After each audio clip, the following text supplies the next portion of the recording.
Hello, my name is Marcus. I'm the compiler of a collection of therapy quotes entitled 1001 Windmills of the Mind, a collection of advanced self-help quotes taken from philosophical, the psychodynamic, or the psychoanalytic perspective, which long ago, as I've referred to by some, perhaps many, as philosophical medicine and narrative medicine. In this video, fasten your seatbelt.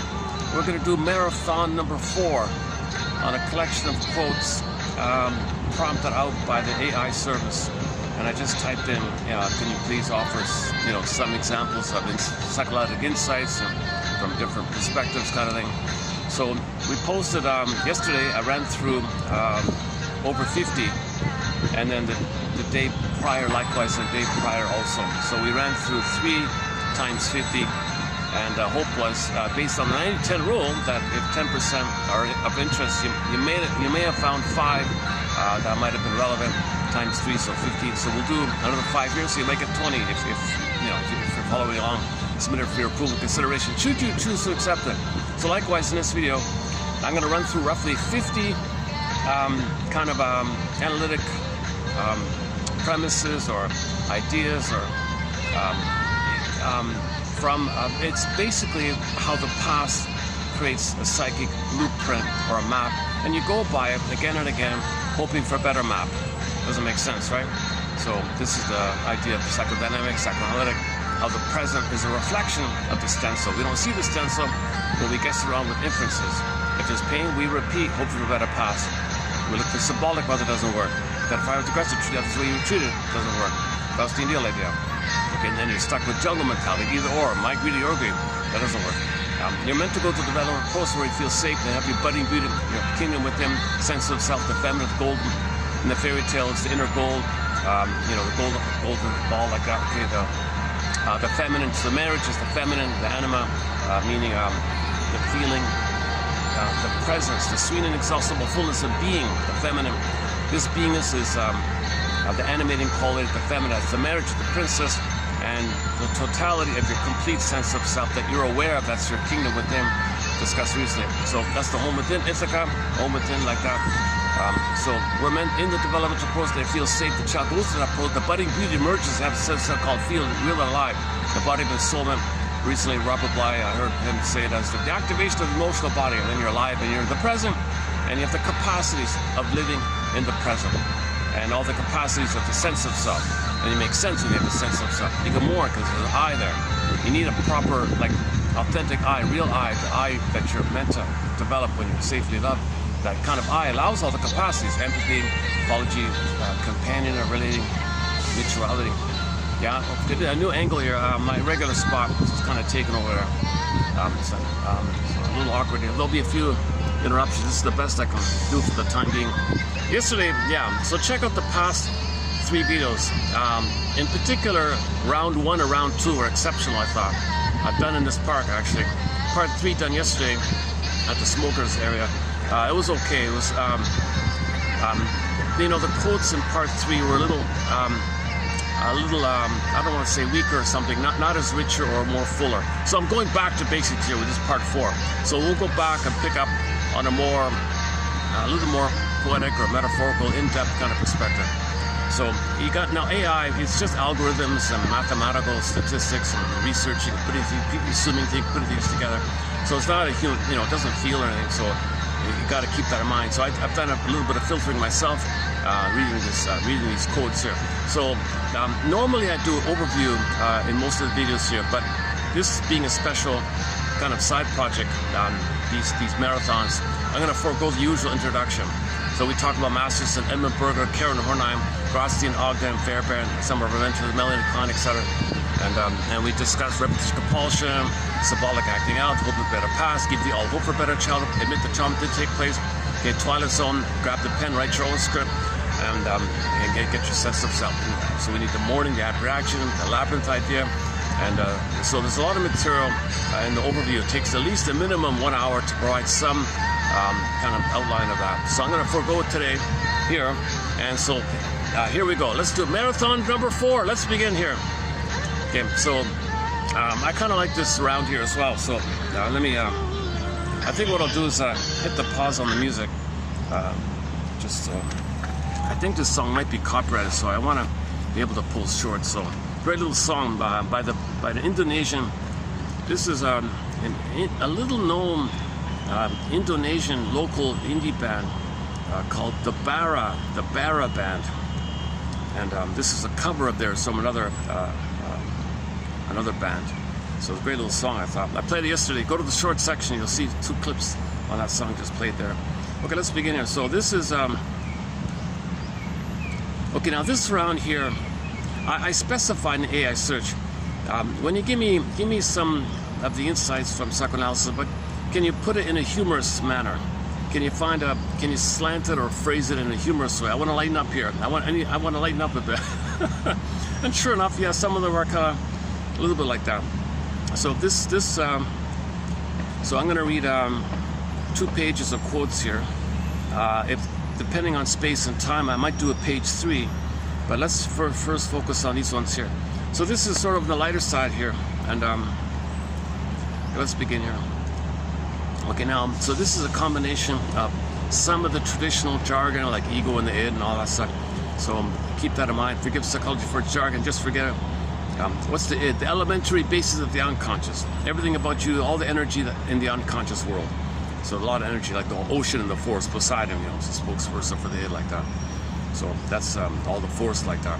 And then the ego is your conscious awareness. And the superego, okay, that's a debate about that. Typically, there's a positive side to it, gives you a sense of conscience, right or wrong. But there's also critical, inner critical. So sometimes it's the inner critic. That's actually might be a little separate thing. But the inner critic or the superego compares you to the ideal. You're supposed to be perfect because you've given up hope that mother will love you. So you got to be perfect to turn to yourself, to mother yourself. Oh, what a mess, right? So normally the mother there's like some kind of hope, some kind of promise that failed, but he keeps the hope with the fantasy bond.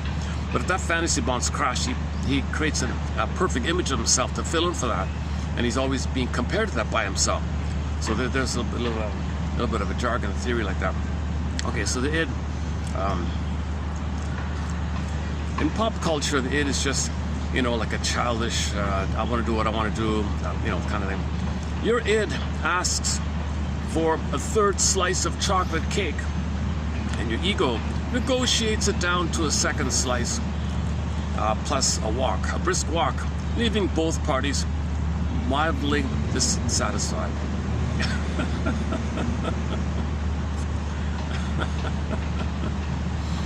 So you can have fun with yourself. If you wanted something, you decided something else, you can say, gee, neither my id nor my ego is satisfied, but we function, we got along, right?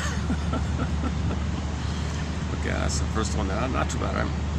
Again, your id wants a 3rd slice of cake. Your ego negotiates it down to a 2nd slice plus a brisk walk in the air in the park, leaving both parties mildly dissatisfied. So it's not happy, the ego's not happy, so you're both a little bit unhappy, but you function, you're okay, right? Ego and the id. And so that famous article by Mr. Freud, The Ego and the Id, actually coming up in the pipeline, if we have time, I'll do it. I want to do a thing called another round of humorous one-liners. Yeah, after I finish this round, there'll be a 2nd page, like a one-liners. I thought the headline could be Sigmund Freud's smiles. Oh, the Sigmund, the Mona Lisa smile. The Sigmund Freud smile, or just Sigmund Freud smiles.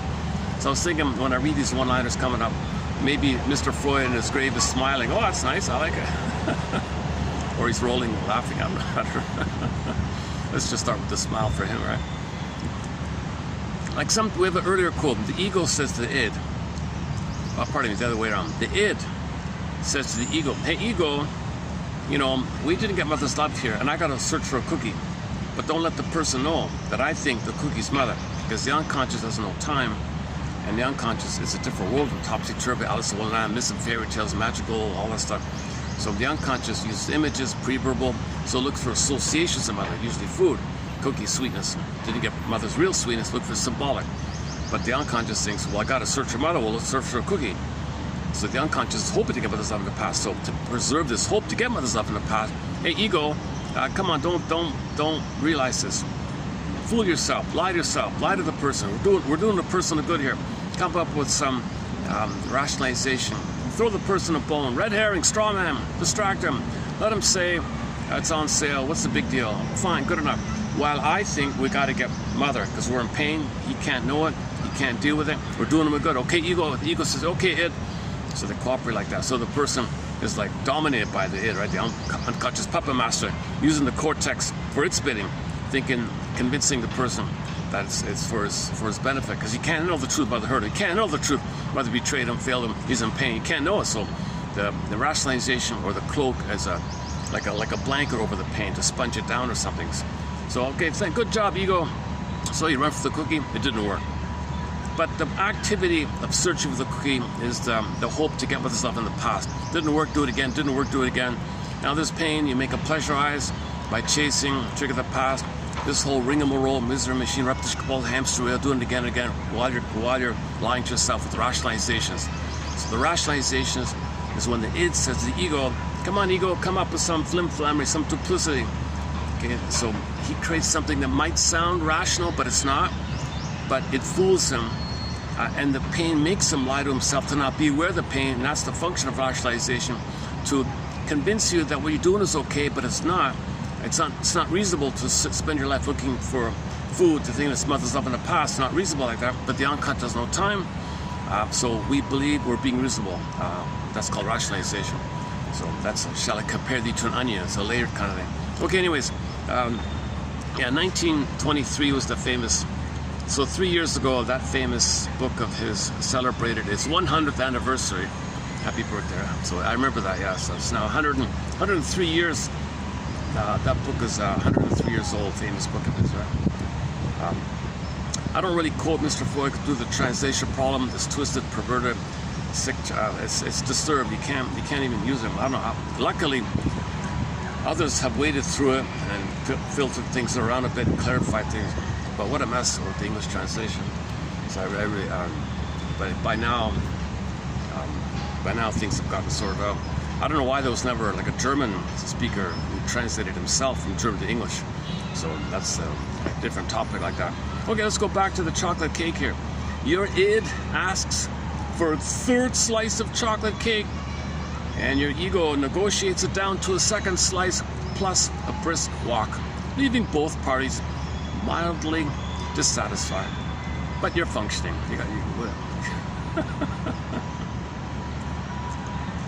So your ego recognizes gulping food. It's not whether it's in the past. It doesn't work. So you negotiate. Well, let's reduce it and just get some air. Well, it doesn't solve. Nothing's really solved, but you function and there's less damage. So the ego's a little bit. The ego's not happy because you didn't really do the proper thing that you need to do.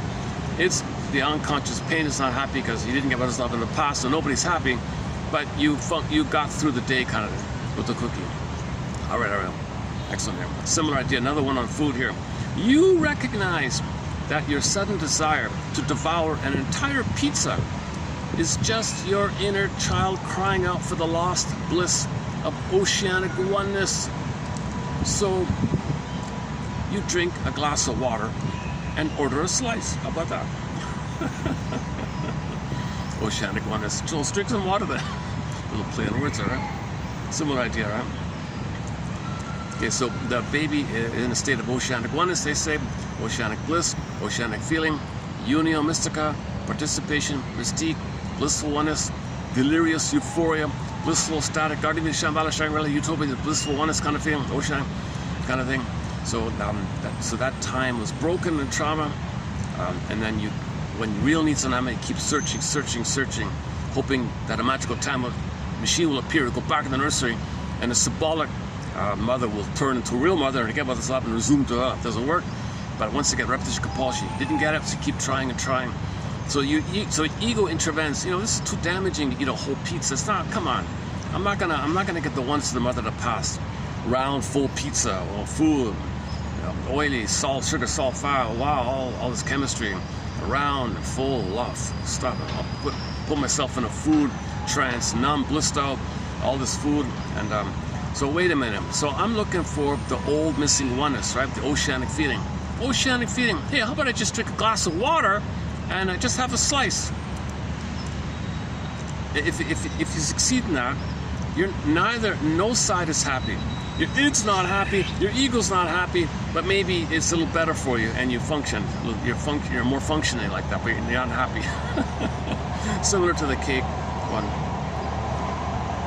You walk past a bakery window without your energy hijacking your steering wheel and driving you into a pastry-induced fugue state. Oh my goodness. I just found these last night, this morning, these ones here, so I haven't even fully read them all yet. You walk past a bakery window without your, I don't know, your desire, whatever, or your energy, or your craving or something, your inner child of the past, hijacking the steering wheel of your life and driving you into a pastry-induced fugue state. Okay, food trance. Roger Gould calls it a food trance, right? Similar idea, right? So maturity is you can walk past the bakery window without your inner child of the past saying, "Mother, mother, bliss, bliss." No, and it takes over, and it crashes you into a stupor. Ah, there's mother for a minute. So maturity is you can walk past and not let that happen, right? Okay. Another one with the id here. When the id demands you text your ex at 3 a.m., your ego, your executive function, your ego, your rational mind, right? Your executive function routes the impulse through a secure firewall of self-preservation and lets you go back to sleep.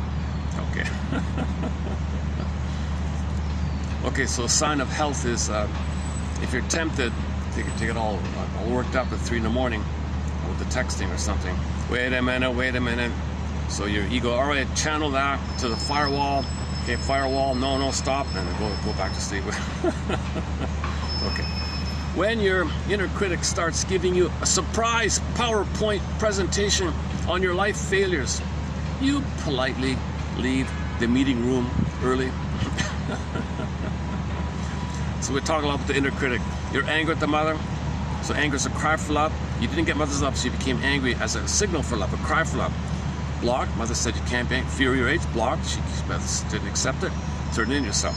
Your anger, crying for love to the mother, blocked, rebounding, water hitting the bank, rebounding, inner critic, poof, monster, criticizing. So this is going on with him. So if you notice that, okay, whoa, okay, so you can manage it with self-awareness. So these jokes give you a little self-awareness. When false guilt knocks on your door, you make it sign a guest book. Oh, the old guilt feeling's coming up. Oh, you're a guest, huh? Okay, sign the book.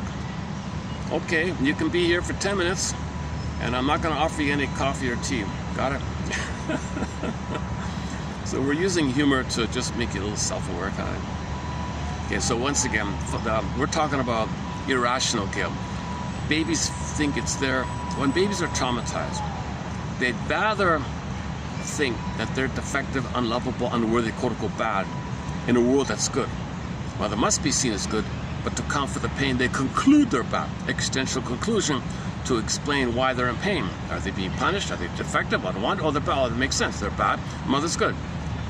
So this is not true. This is not just only comes about after mother hurts the baby. Then you think, how do I understand this? Oh, I see. I'm no good. Mother's good. Okay.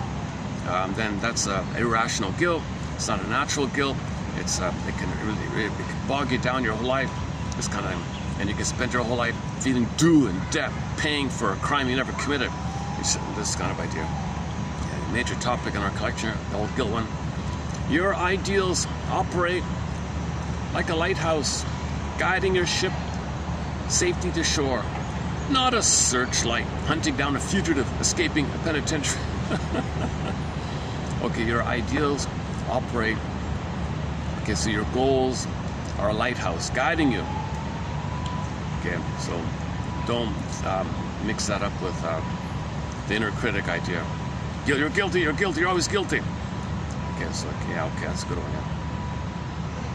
Yeah. We have a quote from the classic TV show The Fugitive. There's one scene where Richard Kimball, he's innocent, right? The doctor guy.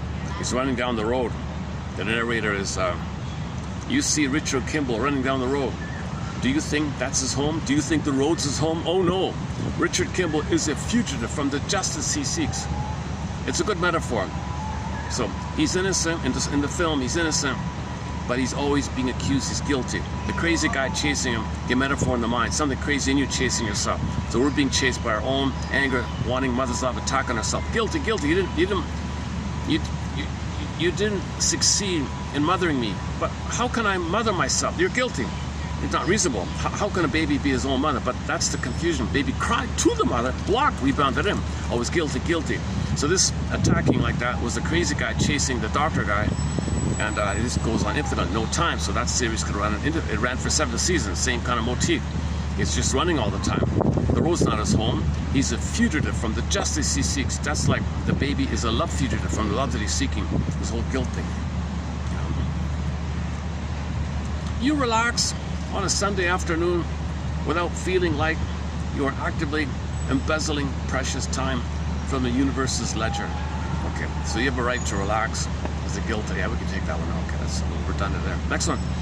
Your internalized authority figures have been permanently, again, take two. Your internalized authority figures have been permanently demoted from dictator to casual part-time consultant. Okay, yeah, so this idea, again, inner critic, demand, you're guilty. Well, hold the phone here. Maybe you're saying it would be nice, so you can say, instead of, maybe I have a preference for something instead of a demand. One guy says that. Downgrade your addictive demands to a preference. So something doesn't go your way, you say to yourself, I see, I must have had an addictive demand then, like a harsh demand. Wait a minute, let's downgrade it to a preference. I had a preference for that. Like my good spot over there. Yeah, I had a preference for that. So that's it, it's just a preference that wasn't available. Okay, fine, I'll move here. But if I'm all upset, that's a demand. I'm right, I'm entitled. How dare you? That's a narcissistic agenda. You feel the world is living, you're entitled, and you should, because you're operating. If you think you're center state, everything should serve you, and you don't get what you're in rage. That's the narcissistic idea. That's the demand idea. Narcissistic rage. No. The adult thing is, well, it'd be preferable if I had that spot, you know, kind of. And yeah, I can figure it out. I can move around a bit, try new things. Okay, next one. You can set an uncomfortable boundary and sleep like a baby rather than tossing and turning like a defendant waiting a jury's verdict. Okay, similar thing with the guilt, yeah. Okay, so a sign of health is that, yeah, you said no, and it was a clean assertion, it was a clean, it was an honest expression of your needs like that. From you're not reacting to it. You said no to your mother. Mother's going to punish you for turning, and oh, mother's going to punish me, tossing and turning. Maybe I shouldn't have said this whole thing. All right, next one. You look at your character flaws and see an interesting work in progress rather than a lifelong criminal rap sheet. Yeah, another guilt one. A lot of you guys, there are so many guilt ones here. Man. It's a big thing with psychoanalysis. Free you from your guilt. Yeah. You're not guilty. And society will bar, you're guilty, you're sinner, you're born bad, oh my God, it's nonsense. No, baby's innocent, meant to be loved, and have a sense of self, expresses gifts, vitalities, beauty, inner beauty. That's a natural thing. When you traumatize, you feel pain, you say you're guilty. Then it's reinforced to prevent healing, to preempt healing, to block healing. You brainwash you, you're guilty. You psychologically think you're guilty with trauma, and the society bombards you with these slogans. You're just got to clear this out. That's right. It's a big topic in psychoanalysis. You're not guilty. You're innocent. Babies deserve love. They have a right to be here. Nature's greatest miracle. The odds of any person being here are 1 in 400 trillion. Someone said. So we're all chosen like that. And everyone's unique. Great Spirit wants everyone, likes everything to be unique. So everyone's unique. Never in all of history was there ever anyone just like you. Likewise in the future. And the backdrop, the odds of you being here, 1 in 400, we're all chosen, we're all unique, you're valuable like that. We're meant to express what's unique about it. The Great Spirit likes it when we express what's unique about ourselves. And that takes place when you're loved, and you have a sense of self to do so. But if you're traumatized, your budding beauty is frozen. Your Snow White's in a coma idea, Rapunzel in a tower idea. and you're operating from the trauma that's core to survival brain, either or jungle, and then you're not expressing your great spirit. And that ego, good or bad, right or wrong, this is the sign of trauma like that. But it's built in nature that if we are traumatized, we're trying to heal. So hence these quotes, they're trying to heal. Okay. Yesterday we posted some liners that the AI generated. I asked it based on the Mastersonian approach and Alfred Adler approach. So we posted some short one-liners there. So some of them are good in there, yeah. Okay, let's go back to these ones here. I think these ones are pretty good. I kind of like this patch here. Yeah. Next one here. Yeah, they're fun, right? You look at your character flaws and see an interesting work in progress. So health is, you look at yourself, work in progress, lifelong learning. What I got to learn here? Something to learn here. I got something, an interesting puzzle I got to learn here. Work in progress, rather than the verdict, guilty, forever guilty, hopeless. Okay, and you're entitled victim, forget it. You know, this kind of cynical kind of thing. No, life in progress. We're trying to heal. Just realize your dysfunction, okay, is a detour. Your dysfunction is a coping strategy to compromise, deal with the pain, and function, but you're dealing with pain. Well, now you can correct it. Gabe's story, lift the pen, write your own script, be the author. Yesterday's conclusion was, now you're the author of your own life, not the victim of it, something like that. You're the author of your own script, not the victim. You're the author of your own story, not the victim of an old traumatic story that was written for you, or that you and your mother wrote in the nursery, and you're a victim of that. No, you can grab the pen, write your own story, be the author of your own. Okay, Gabe's story twice. Yesterday I had a good one. What does it go again? Friendship is a recognition of our shared humanity. Something like that. The last son of a gun. Okay, the quotes by, so in the collection, in terms of reading, if you want to hear them, I have anxiety, so I get up. It might not be might be anxiety provoking to watch somebody speak who has filled with anxiety. I've not been analyzed, disclaimer, I'm not a professor, I'm not a shrink. So if you want to bypass my anxiety, these quotes you'll find beginning TQ 33, hang on here, 3360, I think it's 62, yeah. It begins with 3362 up to 80, maybe 85, something like that. So we got 20 pages, 20 plus pages here. Now I'll cover the 20 plus pages in a maybe 7 video run. So we're halfway through this collection. So this is a special kind of side project. I want to catch up with all of what AI found. Okay, good work, AI. You found some good things that I haven't seen before. And like the one, I was like the one about the plastic surgery and the tattoos and all that. AI found some quotes about that posted in round 1. Go to round 1 at the end about those ones. Round 1 and round 2 are exceptional. I thought fun stuff. Round 3, there's some good parts in it. It's a good video, but the content, the sentences might have been too, I don't know, too short, I guess. I've always felt like, say a little more, please, you know. So this time, so these are a little longer, yeah. I prefer these ones here. Okay, next one here. So we did the character flaws. Okay, you're a work in progress, not guilty, not a forever guilty one. All right. Your projection is so well monitored that you realize. Oh, okay. So a sign of health. So these all have a healthy, fun, healthy tone to it, these quotes, right? So a sign of health is that, well, when you project, your projection is so aware, so clear to you.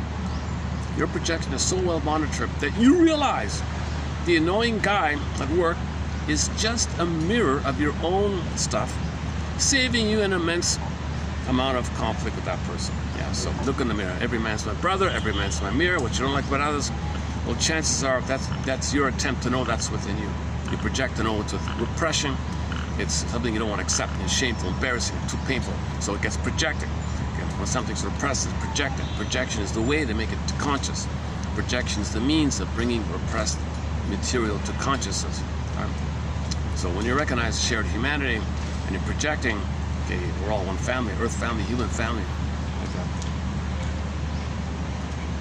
These quotes will build empathy. Like I find myself also being a little more understanding of a variety of people. There's a lot of variety work right here, a variety of situations. So you get a feel for, stress in the body, developmental, entitlement, narcissism, all sorts of things. now the tattoo, the breast surgery, plastic surgery, the recent one. Okay. You use sublimation so effectively that your deep existential dread is currently paying your mortgage via a creative writing side hustle. So sublimation, of course, if you're dysfunctional and you're able to use the pain and hurt and anger into something that gives you money or some kind of benefits called sublimation. The existential pain is still going on, but you're kind of comfortable in getting some benefits called sublimation. Versus you have it and you're not getting any benefits, so the misery is more in you're feeling it more. Whereas sublimation makes you comfortable in your misery. If you can't sublimate, then you're uncomfortable in your misery. So you'd probably rather sublimate. But Janov says, hold the phone here. If you want to really heal, you might be better off not sublimating or failing in your sublimation. That forces the issue. That makes you look who you really are under the sublimation. So sublimation is a defense mechanism, makes you unaware of the pain, but it's so appealing. It's just so, it gives you so many benefits. So if the angry man is a good baseball player and he hits the ball well, makes millions of dollars, people cheer at him, he can still be a crude character at home, or a person. It doesn't change, doesn't correct his personality. Hitting the ball a million times might not change him. So that's sublimation. He gets the money, some benefits, secondary gain, and he feels better, but he's never getting better. So Janov says, if the baseball player maybe something happens and he can't hit the ball anymore, okay, now you begin. That's the beginning. When your fake stuff, when your defensive stuff crashes, then you begin the second journey, hero's journey, midlife audit, midlife examination, and you go on the journey to find your home, your real home. It's like your sense of self, home like that. Odyssey's about that, all these fairy tales are about that. So the death of the old way is the birth of the new life. Actually, maybe I can go back when those people are gone. Yeah. So, let's see. Are they still there? Oh, I can't tell. No, they're behind the. Okay, let's just do here.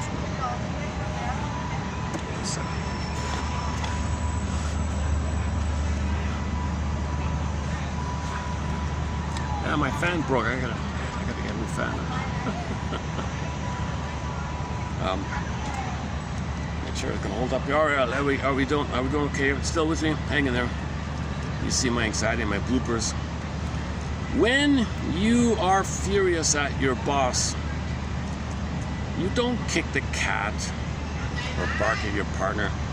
You clean the kitchen with unnecessary sparkling vigor. All right. So this is maybe called displacement, the famous displacement. You don't want to lose your job, so you don't get angry at the boss. So you find something safer, the cat's safer. Well, you're hurting the cat, why not just clean the kitchen? Miss Woodman makes a big deal about this. She's angry a lot, she says, and she has the cleanest house on the block, she said.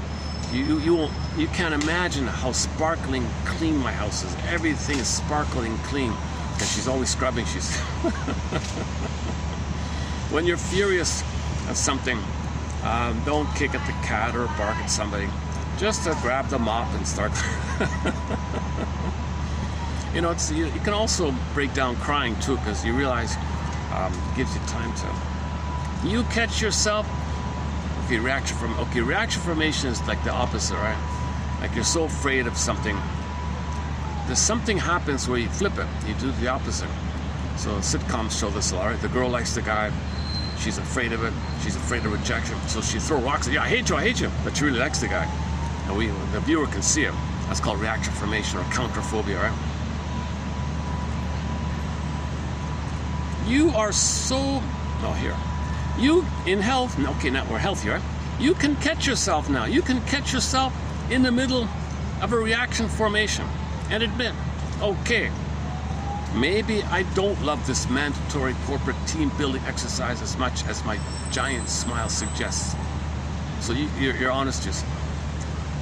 Okay, so he doesn't like the team activity, the team building exercise, but he's afraid to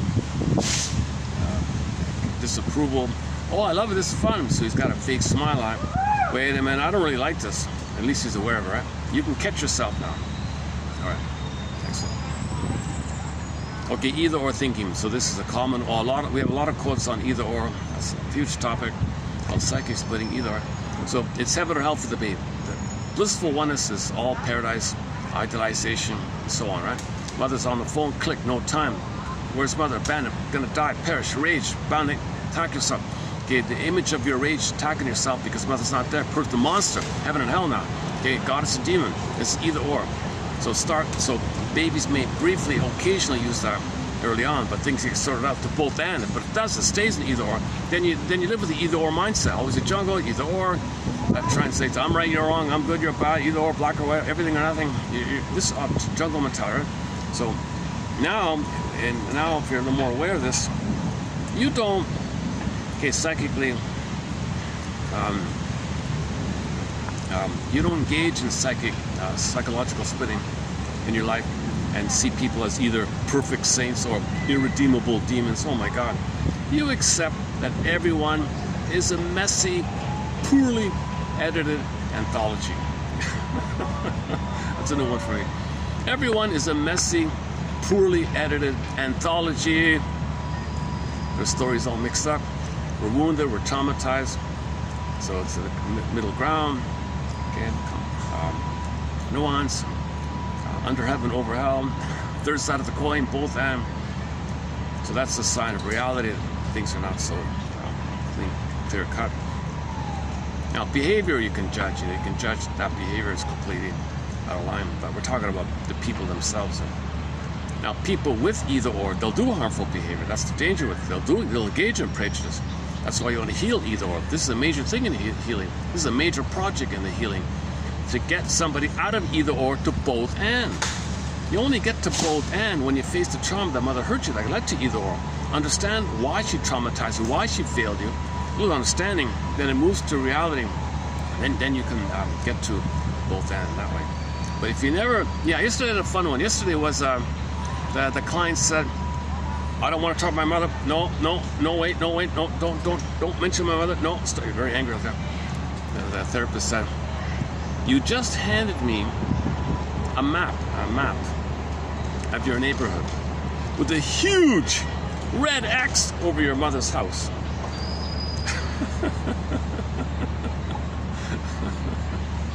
So he's so afraid to talk about, right? Betrayal. So he's in the mind, he's going to be punished. Mother's love is conditional. He's loyal, he's tied. He's terrified of his mother. Right? But women who are traumatized are very psychologically aggressive on their children. It's subtle, it's passive aggressive. In a lot of cases. All right, next one here. Yeah, so you don't see people in your life either as angels or demons. You accept that everyone is a messy, poorly edited anthology. Next one here. You don't try to magically undo a mean comment with an overcompensated good deed.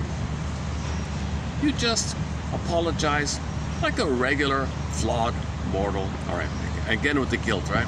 You don't magically undo a mean comment. Yeah. So if you Freudian slip, you said some rude thing, you just, okay, from my unconscious, a lot of pain came out. Let me apologize like a regular, wounded, homotraumacus member of the traumatized human family, messy, poorly edited person. Rather than, magical thinking. Let me buy him the most expensive chocolates, magically that'll undo it, erase it. Next one. You recognize your own passive aggression in real time. Hit the brakes and upgrade it to a direct, mildly awkward but honest conversation.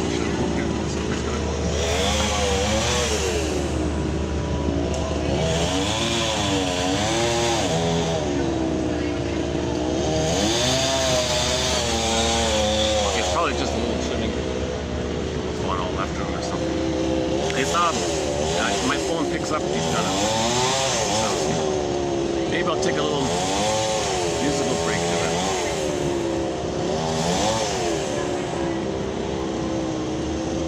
Let's play yesterday's song again. I'm really a fan of this song. The latest song added to our soundtrack is from a little known.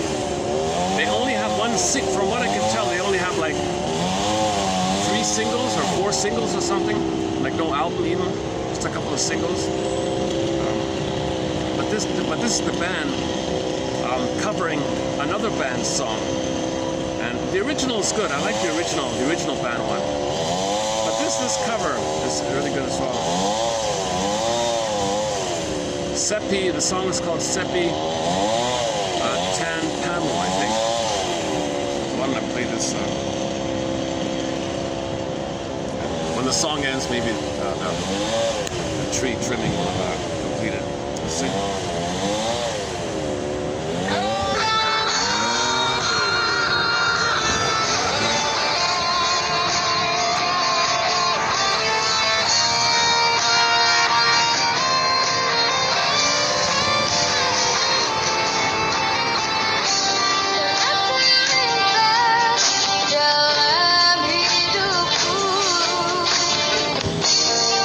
Pergi jauh, oh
Slow recording.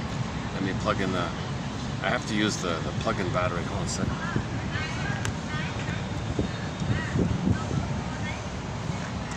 Okay, let's continue. Okay. Oh, it's working on here okay after all. All right. So where are we here? Passive aggressiveness, yeah. You recognize your own passive aggression in real time. Hit the brakes and upgrade it to a direct, slightly awkward but honest conversation. Yeah. So passive aggressives, they're terrified of making an I statement and saying what's real. They're very angry at the world all the time. Basically, they transfer the mother onto the world. So anything in the world wants something that they think it's mother, back off mother. They're told to be nice and sweet, but they won't cooperate. Okay, pillow with thorns idea. Drip by drip, mild things. Passive aggressiveness is not really about what they do. Their anger is about what they don't do. They don't follow through. Lateness, procrastination, dawdling, deliberate inefficiency. They even lower their voice to make it hard for you to hear. They don't want to cooperate, make things difficult for you, set things up for failure. So they're passive, they're angry in these kind of ways, right? So in health, if people are healing, okay, now you're healing. Now your mind is stronger. Now you recognize your own passive aggression in real time. Hit the brakes and upgrade it to a direct, mild, partially awkward but honest conversation. And make an I stand. Yeah, when you said that, I was triggered. It reminded me of my critical mother. But wait a minute, you're not my critical mother. So say it again. Oh, one second. Uh-oh. Am I gonna get flies here?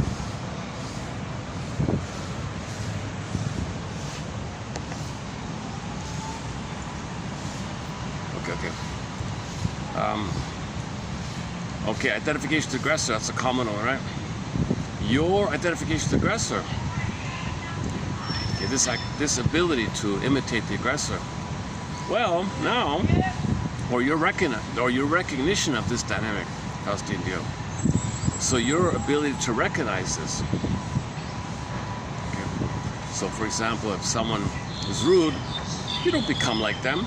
You just feel sorry for how they are, basically. So you don't want to imitate your mother, just feel pity for the way she is, kind of thing.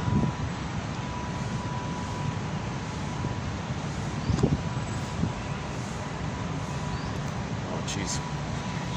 Okay, if the fly starts coming out, one little fly can buzz me just non-stop, and I won't be able to catch it like a. I'm not very good at catching.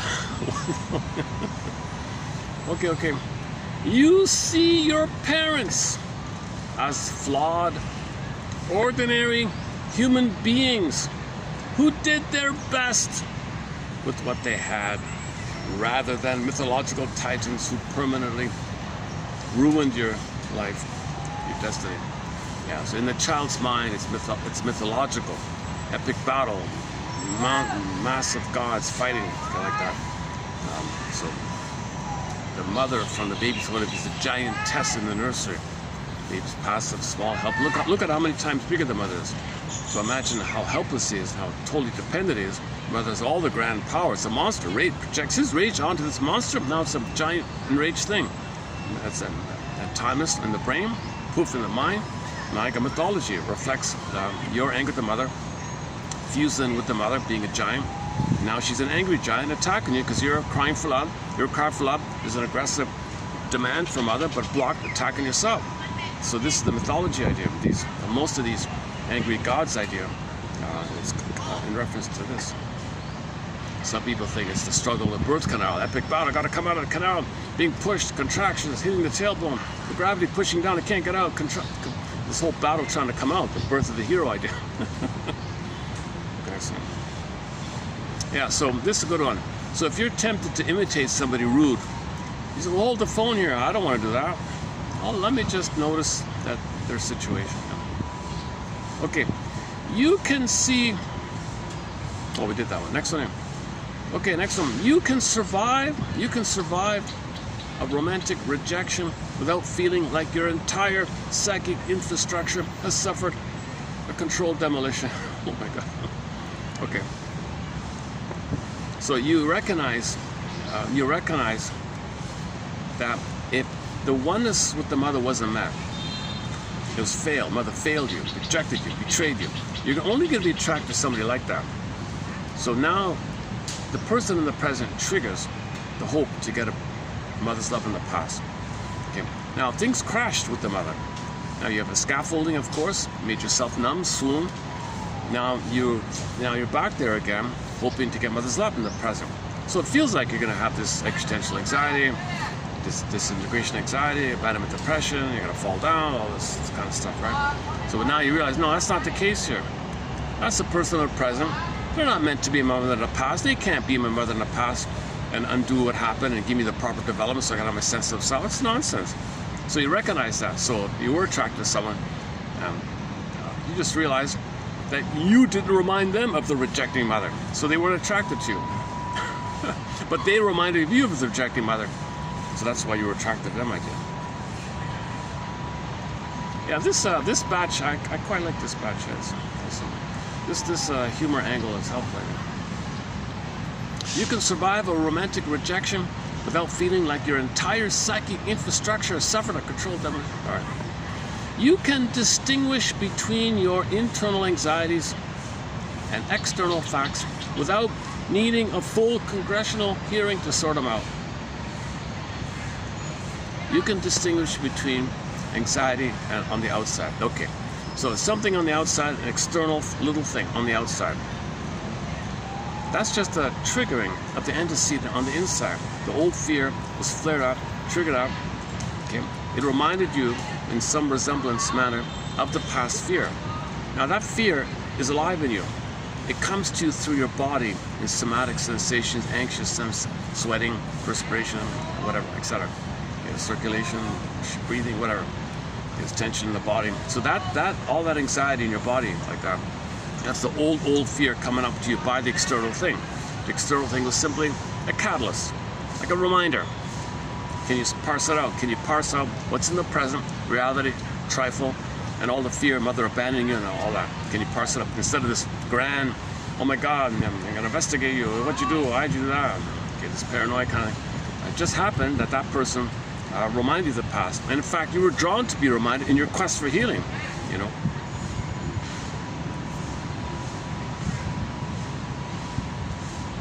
You realize that most people are completely wrapped up in their own psychological dramas and aren't monitoring your awkward movements. Yeah. Most people couldn't care less what you're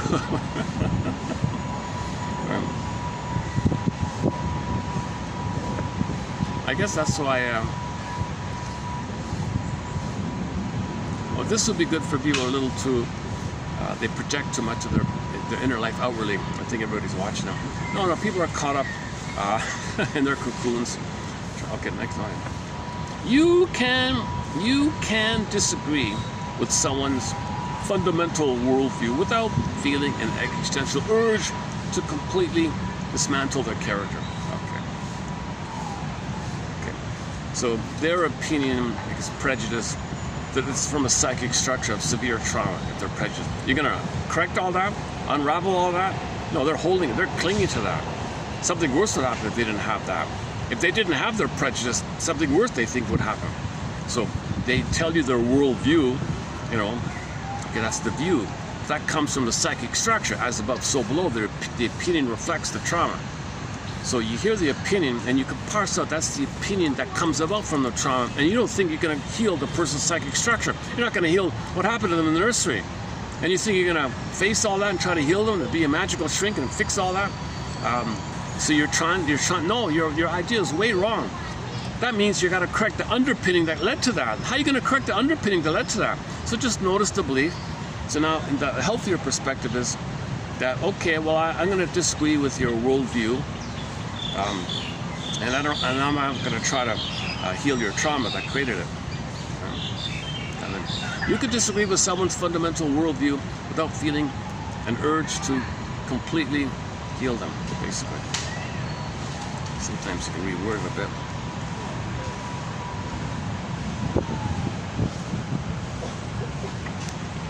As usual, these videos have to be under 2 hours and 50 minutes.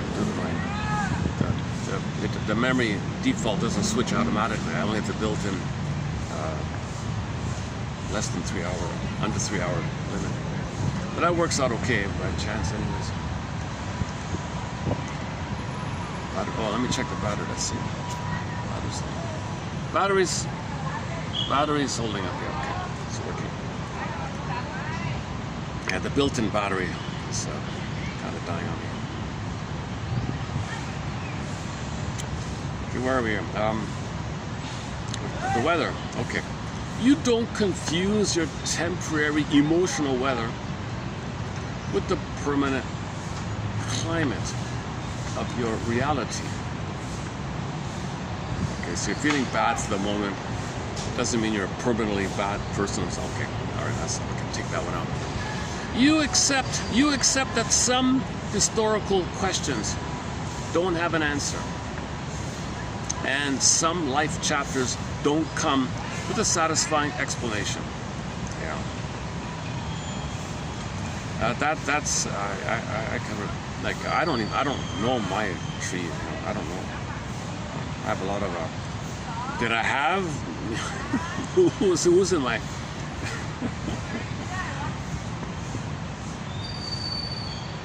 So I'm gonna have to spend the rest of my life never knowing, like the pattern, the genealogram, the famous genealogram. A lot of people have the luxury of seeing all the patterns in their family tree. Like, and you see the patterns being passed down, the trauma, click, click, click, being passed down. You see it visually. Like, I'd love to have that ability. I don't have that. So, anyways, yeah, so we have to.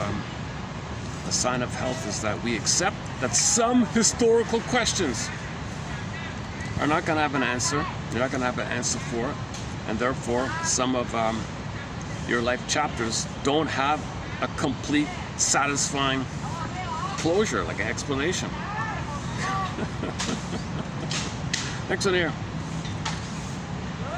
Your Oedipal conflicts have been thoroughly archived under ancient history, and your romantic partner looks absolutely nothing like your family tree.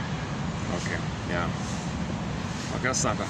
So this whole family, this myth, the mythology of the Oedipus story, okay, it's a reflection of the inner dynamics of the memory in your mind, that you don't want to be traumatized during the oneness. That's the marriage idea. No father around. Okay, so the baby and the mother, one, psychologically speaking, that's the quote-unquote marriage assigned.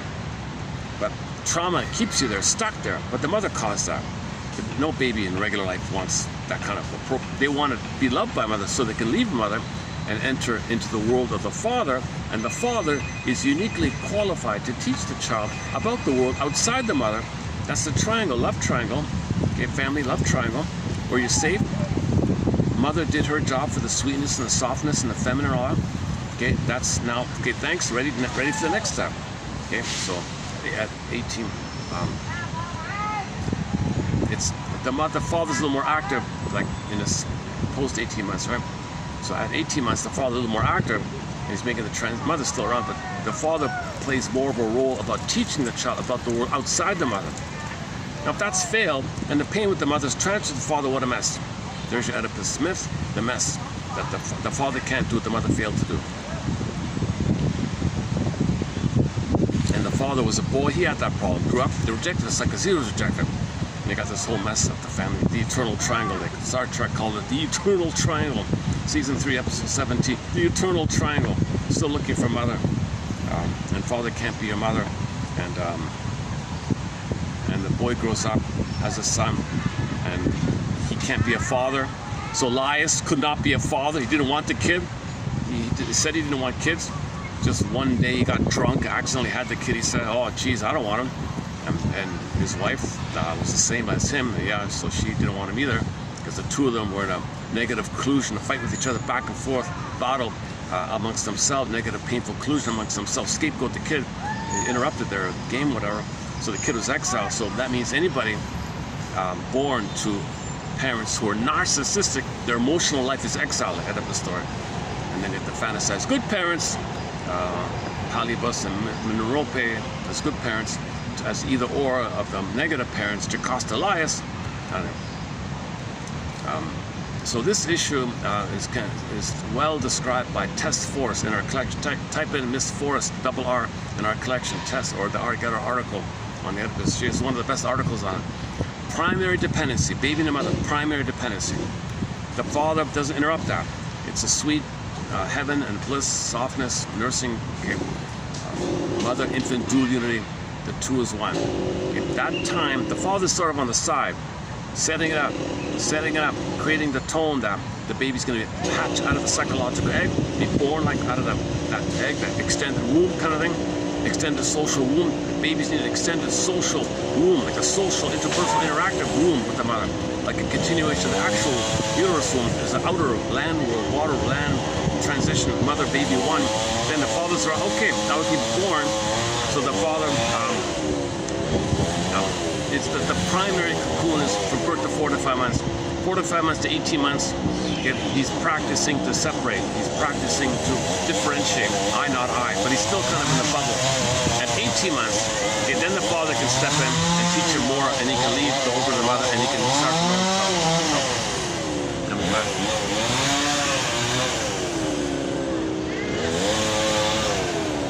Let's just speak for a few minutes. Today turned out to be okay. They were predicting heavy rains today.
Done? Okay.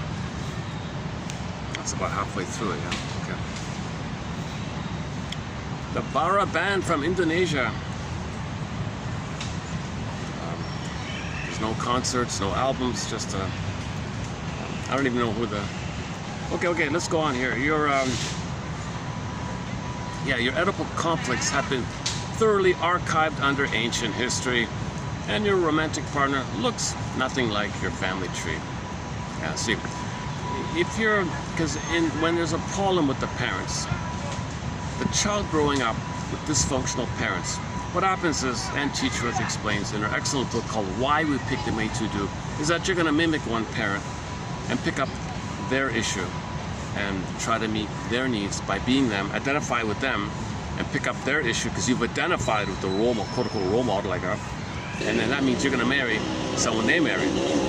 So if the boy takes after the mother, let's say, he'll marry a woman who reminds him of the father, and he'll only be attracted, okay, in this example, to a woman who reminds him of the father if he's playing his mother. Okay? So the other way, for example, let's say the woman identifies with her father. Okay? She'll only be attracted to a man who reminds her of her mother. Right? Even though she don't want to marry a man like the mother, she'll only be attracted to such because she's playing the father's side. So that's your family tree idea. So your marriage is a reflection of the imprint. She calls it the couple imprint. The child's growing up like a training reel, watches his parents, conditioning, brainwashing. That's the only role model of relating, right? It's the only reference to how couples relate. Okay, I'll play one and find someone to play the other and just pick up where they and just follow the imprint, called the couple imprint. Oh, let's finish the song then. Hold on a second. Let's go back to the song.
Okay.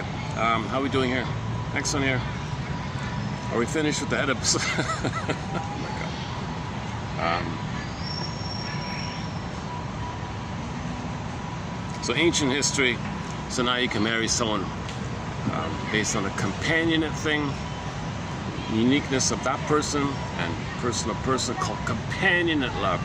Person to person, thou to thou, and there's the marriage has a we quality to it.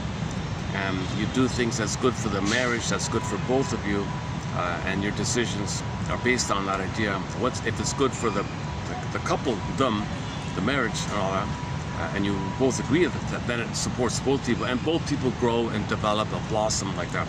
So marriage becomes like a fine wine in these cases, versus the old ways, sour milk, rust out, burn out, rusted stuff. All right. Your ambition isn't a frantic, lifelong attempt to prove something to a ghost from your past. Enter the Twilight Zone. That's a common theme in the Twilight Zone. Your ambition isn't a frantic, lifelong attempt, isn't it bittersweet, to prove something to a ghost from your past. Okay, a very good Twilight Zone episode here for this is one called One Life Furnished in Early Emotional Poverty. And in particular, the closing narration. The story and the acting was just so-so, but the closing narration is great.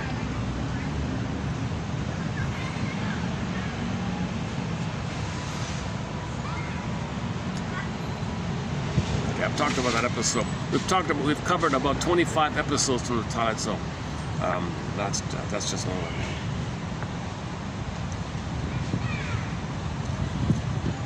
Okay, next one.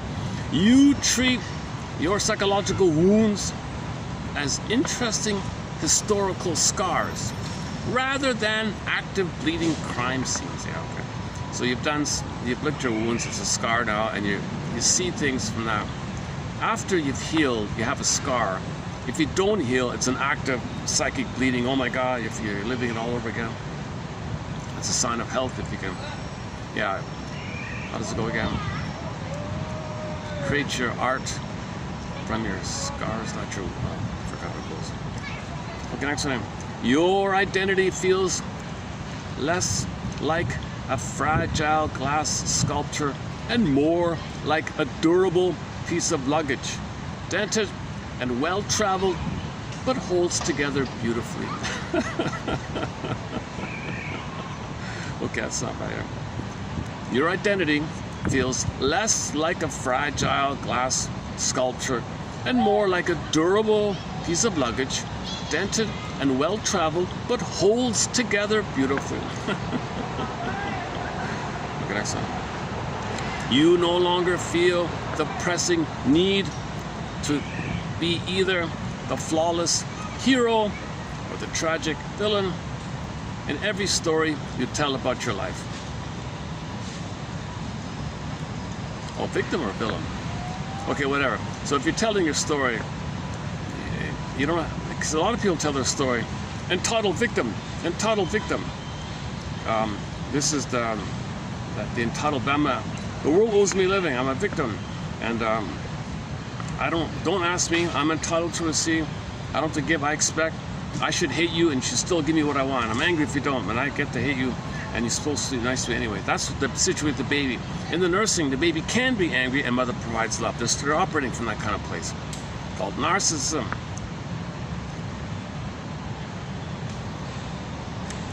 You have replaced your grandiose childhood fantasies of saving the world with a practical, realistic, daily task of being kind to your neighbor.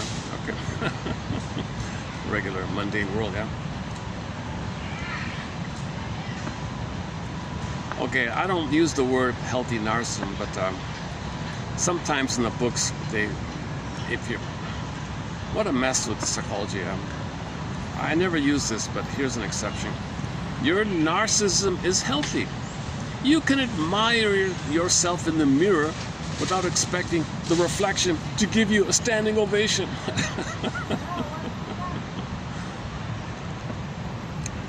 Your life script isn't a rigid tragedy written entirely by your childhood. It is a living document, always open to collaborative editing. Yeah, memory reconsolidation theory. Bruce Ecker is all about this. Yeah, so you want to update things, right? Now, when you're too much pain, you're always in the past, same old, right? So you want to identify with your conscious reality ego that you are aware that it's expensive to be dysfunctional. The high cost of losing all that time, not living your gifts, not being who you're meant to be, all that time passed, not using your gifts, time passing by. What a loss, right? So you consciously don't want this symptom. You got to get to a place, I don't want this symptom anymore.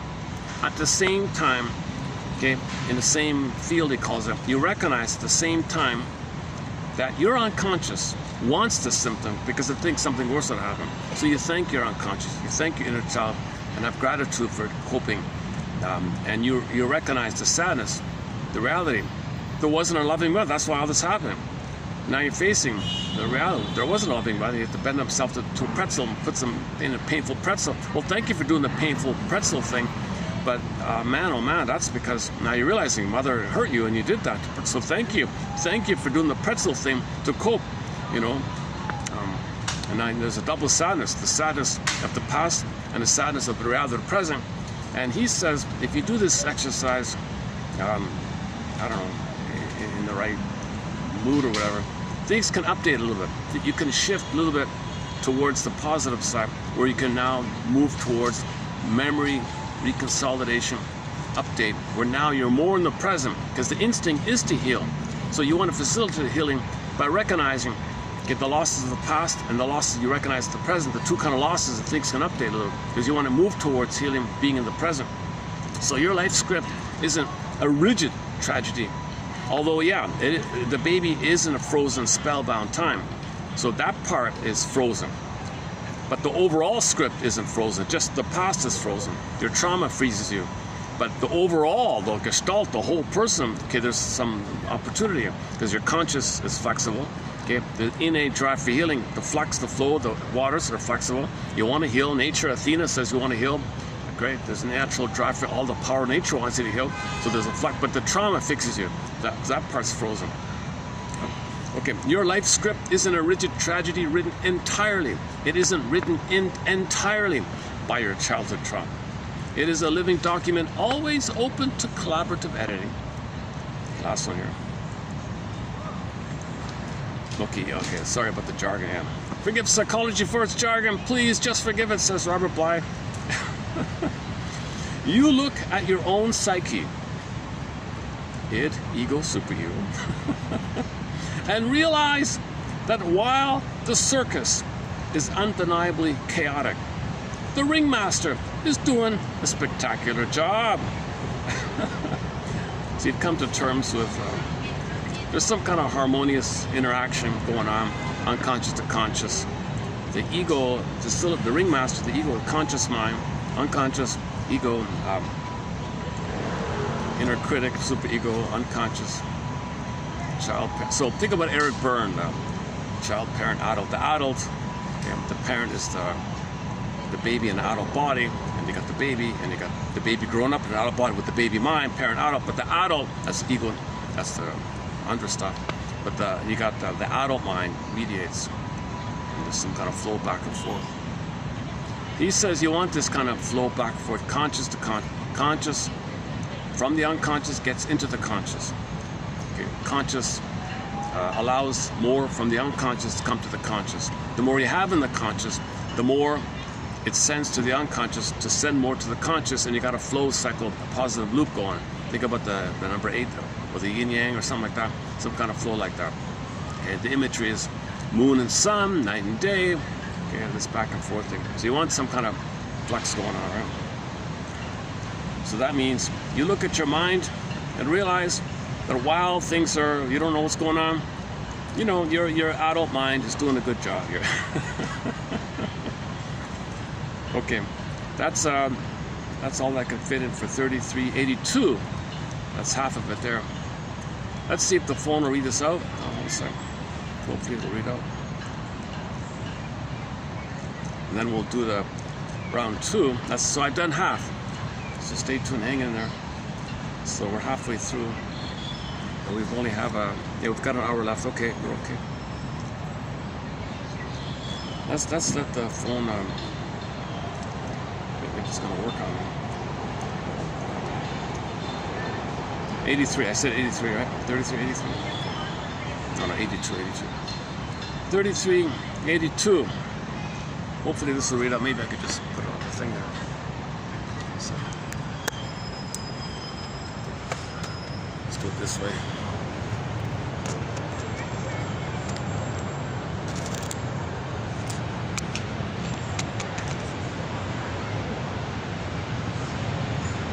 a glass of water and order a slice. Okay, hang on. Didn't stop. Hold on a sec. It begins with your id. Your id asks. Your id asks for a third slice of chocolate cake. It begins with that one. Let's see. To a second slice plus a brisk walk, leaving both parties mildly dissatisfied. You recognize that your sudden desire to devour an entire pizza is just your inner child crying out for the lost bliss of oceanic oneness, so you drink a glass of water and order a slice. You can walk past a bakery window without your libido hijacking your steering wheel and driving you into a pastry-induced fugue state. When the ID demands you text your ex at 3 a.m., your executive function routes the impulse through a secure firewall of self-preservation and puts you to sleep. When your inner critic starts giving a surprise PowerPoint presentation on your life failures, you politely leave the meeting room early. When false guilt knocks on your door, you make it sign a guest book, limit its visit to 15 minutes, and refuse to offer it tea. Your ideals operate like a lighthouse guiding your ship safely to shore, not a searchlight hunting down a fugitive escaping a penitentiary. You can relax on a Sunday afternoon without feeling like you are actively embezzling precious time from the universe's ledger. Your internalized authority figures have been permanently demoted from absolute totalitarian dictators to casual, part-time consultants. You can say no to a demanding request without immediately drafting a 3-page legal defense of your personal boundaries. Your inner judge has been replaced by a moderately progressive arbitrator who enjoys comfortable sweater vests and compromise. You can set an uncomfortable boundary and sleep like a baby, rather than tossing and turning like a defendant awaiting a jury's verdict. You look at your character flaws and see an interesting work in progress, rather than a lifelong criminal rap sheet. Your projection is so well monitored that you realize the annoying guy at work is just a mirror of your own impatience, saving you an immense fortune on workplace conflict. You use sublimation so effectively that your deep existential dread is currently paying your mortgage via a creative writing side hustle. When you are furious at your boss, you don't kick the cat or snap at your partner. You clean the kitchen with unnecessary, sparkling vigor. You can catch yourself in the middle of a reaction formation and admit, okay, maybe I don't love this mandatory corporate team building exercise as much as my giant smile suggests. You don't split the people in your life into perfect saints and irredeemable demons. You accept that everyone is a messy, poorly edited anthology. You don't try to magically undo a mean comment with an overcompensated good deed. You just apologize like a regular, flawed mortal. You recognize your own passive aggression in real time, hit the brakes, and upgrade it to a direct, mildly awkward, but honest conversation. Your identification with the aggressor is broken. When someone yells at you, you don't become them, you just feel sorry for the strain on their vocal cords. You can see your parents as flawed, ordinary human beings who did their best with what they had, rather than mythological titans who permanently ruined your destiny. You can survive a romantic rejection without feeling like your entire psychic infrastructure has suffered a controlled demolition. You can distinguish between your internal anxieties and external facts without needing a full congressional hearing to sort them out.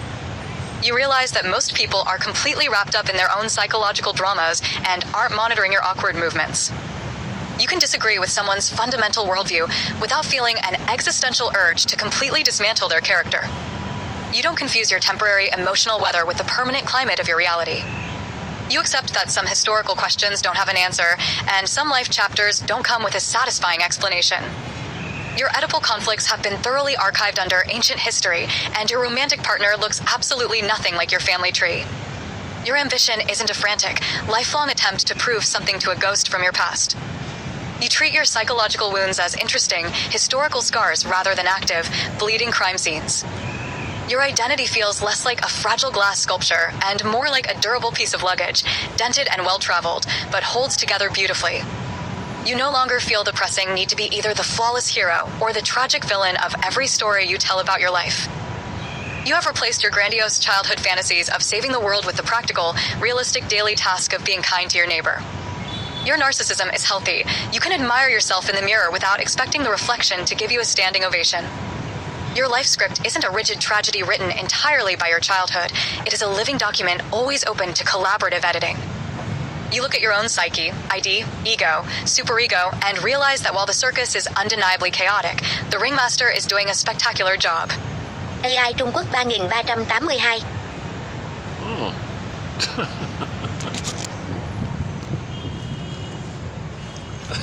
What happened at the end there? Oh, AI. Oh, I thought it was another language or something.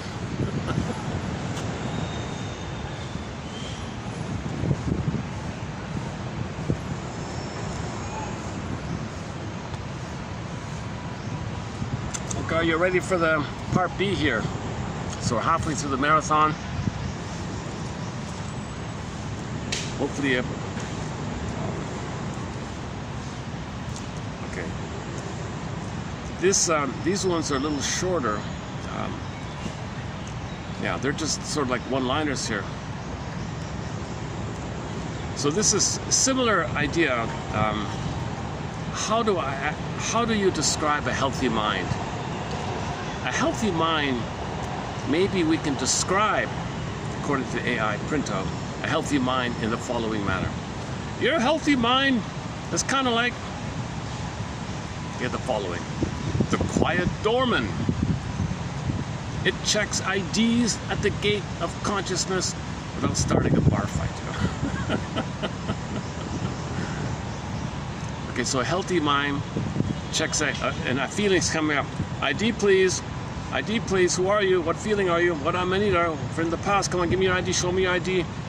And the other one's with the password. Do you have a password to enter? So you're managing yourself like that. And there's no drama. There's no big fight. Just identify name. Right? So a healthy mind is kind of like a quiet, calm, good doorman. It checks IDs at the gate of consciousness without starting a bar fight. Oh my goodness. A healthy mind is sometimes kind of like the traffic cop, a good traffic cop. It directs the flow of conversation. So you're a healthy mind, like a kind of good traffic cop. This healthy mind of yours directs the flow of conversation without demanding to be the only car on the road. Oh, I see that sometimes in the Sawa, people barreling down. Get out of my way! Oh my God! They don't have a healthy traffic cop in their mind. I think. The open window, it lets fresh air and strange opinions blow through without catching a cold. Okay, so you're open-minded, but you're not going to be infected by it. You can listen, resist a little bit. Just that's good. Okay, all of a sudden.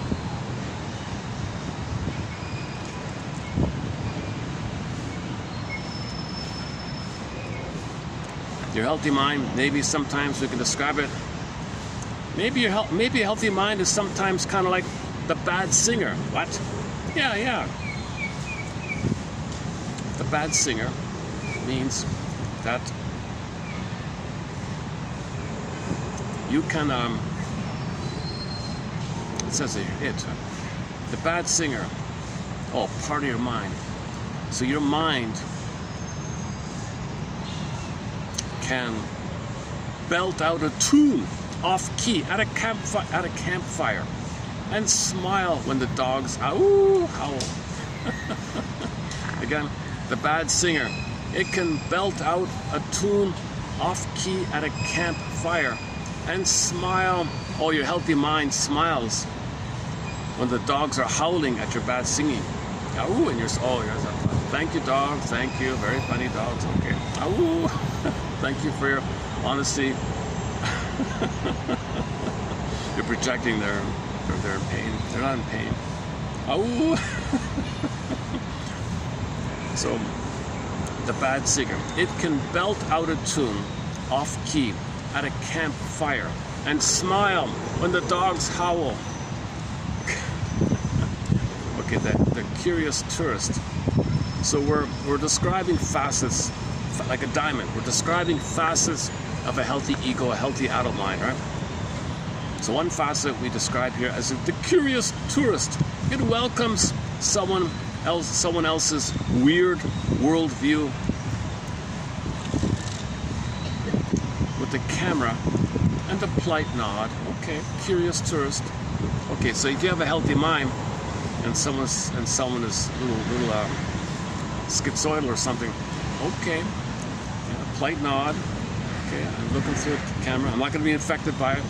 That's the fresh air, the open window. That's similar to the open window, right? The open window, it lets fresh air and strange opinions blow through without catching a cold. The quiet roommate. It does not scream when the id leaves dirty socks on the coffee table. Okay, so if you accidentally, if your emotionality says, yeah, I'll throw the socks on the table. Okay, well, your mind says, okay, I noticed that. I'm not going to freak out. The quiet roommate. Okay, the non-debater. It knows winning an argument with the pigeon. Another pigeon joke. So we've got about a half a dozen pigeon jokes here. It knows winning an argument with the pigeon leaves both covered in feathers. Okay, non-debater. See, there's no point in fighting with a pigeon. You'll both be covered with feathers. The light baggage handler. It travels through group dynamics without packing 6 trunks of resentment. Okay. You go through life as a light traveler, minimalist. The soup cooler. It blows on hot facts before swallowing them whole. Oh, okay. Oh, I see the soup cooler. You hear something, oh, whoa, I gotta cool it down before I take that in, right? Otherwise you get burned, right? The safe harbor. It anchors down in a storm instead of challenging the hurricane to a wrestling match.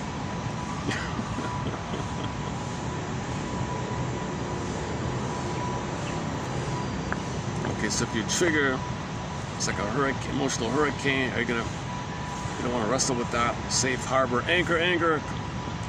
The rationalization break. The rationalization break. It catches its own excuses mid-sentence and waves at them as they walk on by. Yeah, so that's when you lie to yourself. So a healthy mind, I'm lying to myself. Oh, the lie. You wave at it, lie. Walk on by, lie. Okay. All right, so like the break. You stop yourself. The fantasy tent. It camps out in daydreams for 20 minutes before coming back to pay the electric bill. So a healthy mind will let you daydream for a little while, then you go back to reality. Okay. The smart shopper. It buys joy in bulk when it's on sale and rations the misery. The smart shopper. If you have a healthy mind, you're like a smart shopper. So you buy lots of joy if it's on sale, and misery, well, just minimum. The balanced diet. It feeds the superego a carrot, and the id a small square of dark chocolate. Oh, that's part one, the other one. The first one and the other one. How'd it go again?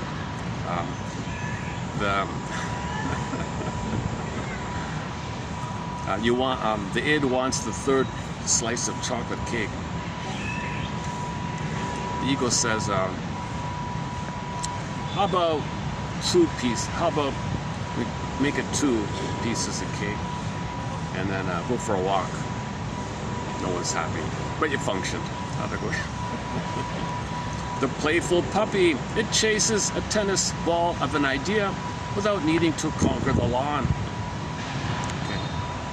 The playful puppy. It chases a tennis ball of an idea without needing to conquer the lawn. So you have an idea. So you don't have to know everything, control everything, just chase the idea. Okay, the curated museum. Okay, yeah. This is a different context here, but the metaphor of the curator of the museum, check out the past 3 videos about the injustice collecting injustice, putting in the museum, and they deliberately orchestrate defeats and collect it, put it in the injustice museum, and have a whole bunch of them so they don't heal or forgive or develop or self-responsibility. It's a defense against growing up, maturity, collect injustice. So some people are injustice collectors or grievance collectors, and they deliberately set it up and manufacture things so they can be, so they can collect one, put it in a museum, collect it, that's what they do all their lives. This is a different one here.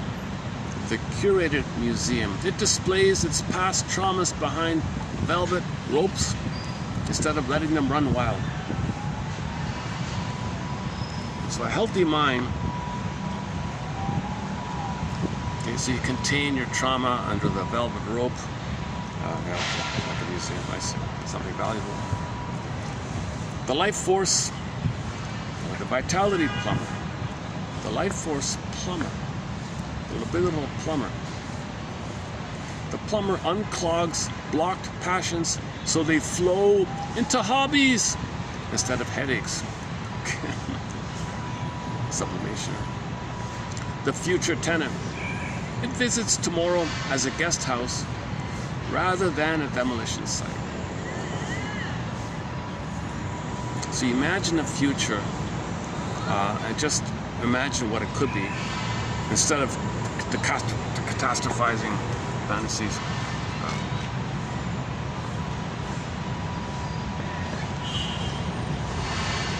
Yeah, that means you're engaged in the recognition of your past trauma. If you project your past trauma, the black box of the trauma. So trauma is likened to your development crashed in the black box. Where is it?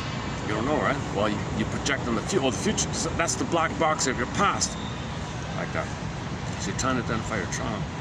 The childhood archaeologist, it digs up old sandbox wounds with a tiny plastic shovel, not a backhoe. Okay. So your mind, okay, you want to dig up childhood wounds gently, not forcefully or aggressively. Yeah, okay. Childhood archaeologist. The interchangeable hat. It wears the hat of a fool as easily as the hat of a scholar. Okay, so creativity, try out different ideas, different perspectives. Brainstorming, right? How would so-and-so see things? Where that happened? What would he think? What would he say? You know, what would Adler say? What would Jung say? What would Freud say? Masters say? Berger? How would try the different shrink hats and then see if you can interchangeable hat. The muddy boots. It walks through life knowing shoes get dirty. And that's what washing's for. Take it easy. Yeah. It's perfectionist. Don't be a perfectionist, right? The invisible tattoo. Now here's the second one on the tattoo. The invisible tattoo. It carries its values etched in the skin of actions, not shouted through a megaphone. The other one was about identity. I think the other one was, how'd it go again? Announcing your identity or trying to separate from the mother. Have an identity, separate. Something like a declaration of your identity. That's 3 videos ago, that one.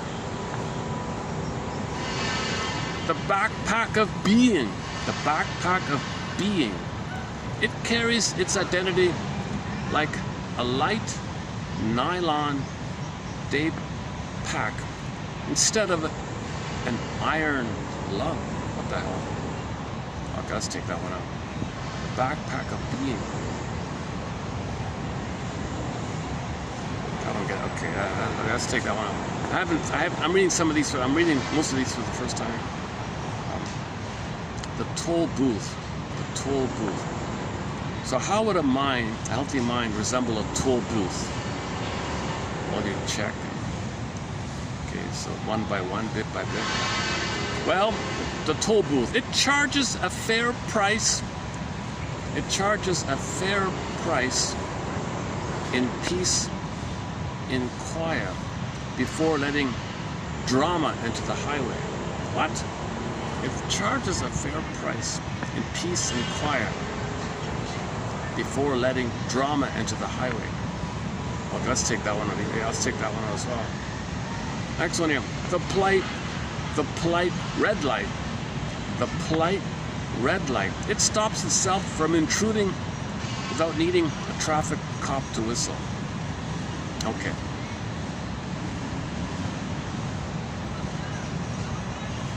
So you can calmly put a boundary or say stop without too much. The firm anchor, it drops into the seabed of conviction without dragging the whole dock along. Jesus. Okay. The gentle shrug. It responds to unresolvable cosmic absurdity with a soft lift of the shoulders. Oh, deliristic. Sometimes I play the song Carry On Wayward Son, sung by a cover singer named Deliristic from Brazil.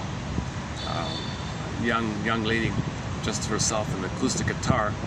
At the end of it all, she does this little innocent shrug. Is it okay at her? I don't know. Gentle shrug. Okay, so you're not supposed to know everything about the universe. How many trillions and trillions of galaxies and nebulas and solar systems? How many suns? What does all that mean? Gentle shrug. The gentle shrug. So you don't have to know everything, right? You don't have to know everything. It responds to unresolvable cosmic mysteries with a soft lift of the shoulders.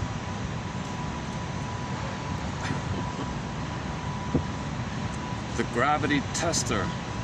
It drops a piece of toast. It drops a piece of toast. Watches it land butter side down and laughs at the floor. Oh, funny floor. Funny you. You took the butter side. The gravity tester. The bubble popper. It pops its own pompous thoughts with a pin made of self-awareness. Oh, I like that one. Yeah, okay, here we go. The bubble popper. You got a pompous thought, eh? Self-awareness, poop, it pops it away. Oh, okay. Insight, little insight, right? So you inflate it. Oh, a little gecko. Oh, can I get it? Oh, it took off. Oh, there was a baby gecko here. Oh, where'd he go?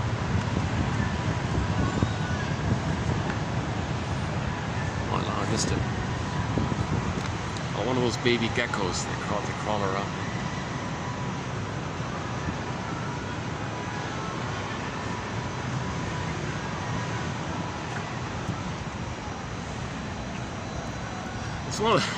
It's one of the funniest things. You're walking along and you see this. Occasionally, you'll see a little gecko crawling along the wall. Sometimes they're like just half an inch or something. They're really tiny, the babies.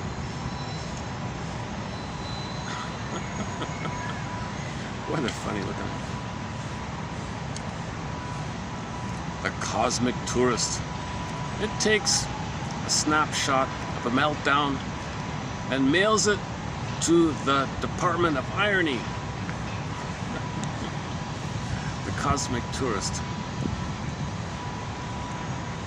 So you're having a nervous breakdown, take a photo of it and send it to the department in your mind called the Department of Irony. Where's the humor in this?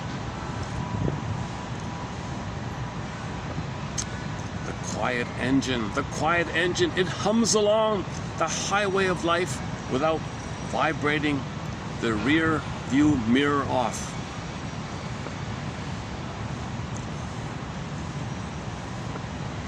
Okay. The steady hand. It pours tea during an earthquake. Oh, geez. Oh, the sad story about the earthquake. My goodness. All over the place, these earthquakes. Jeez. Yeah, there's one clip I just saw. It was at Columbia. A part of the building just falling. The whole section of the building was falling. This poor lady was running for her life, literally. You see her running. She's not a athletic kind of person. She's really struggling for her life. Crash. She just made it. She just, Jesus Christ. What an image. Hundreds of people died there or something. Jesus Christ. These earthquakes, unbelievable.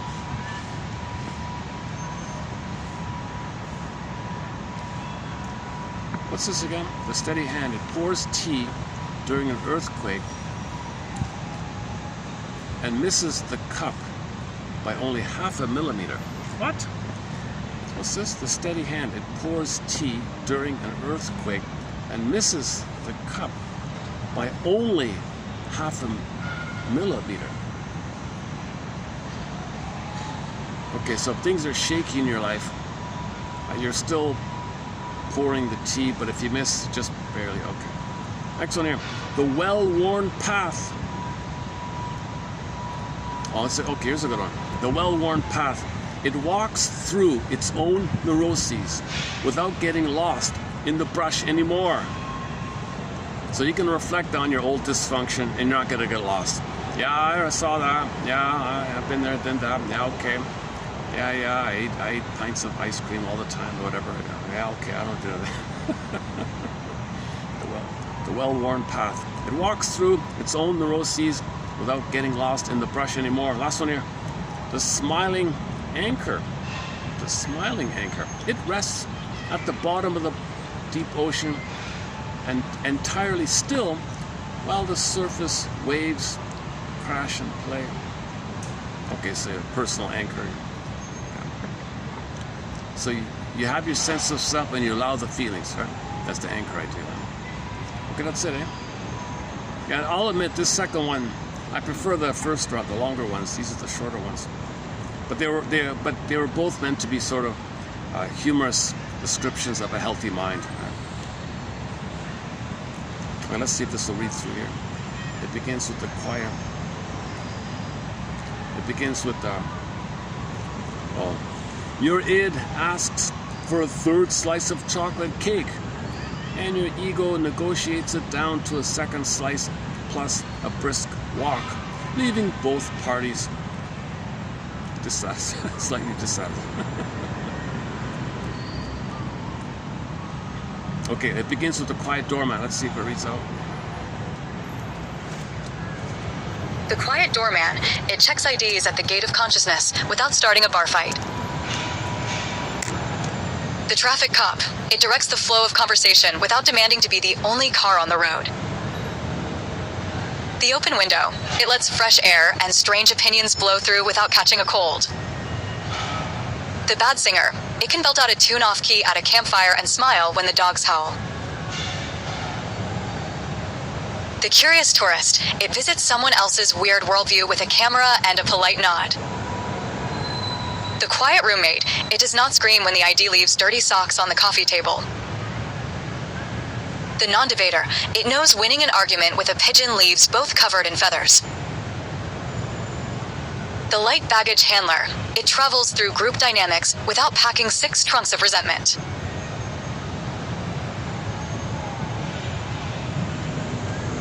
The soup cooler, it blows on hot facts before swallowing them whole. The safe harbor, it anchors down in a storm instead of challenging the hurricane to a wrestling match. The rationalization break, it catches its own excuses mid-sentence and waves at them as they walk away. The fantasy tent, it camps out in daydreams for 20 minutes before coming back to pay the electric bill.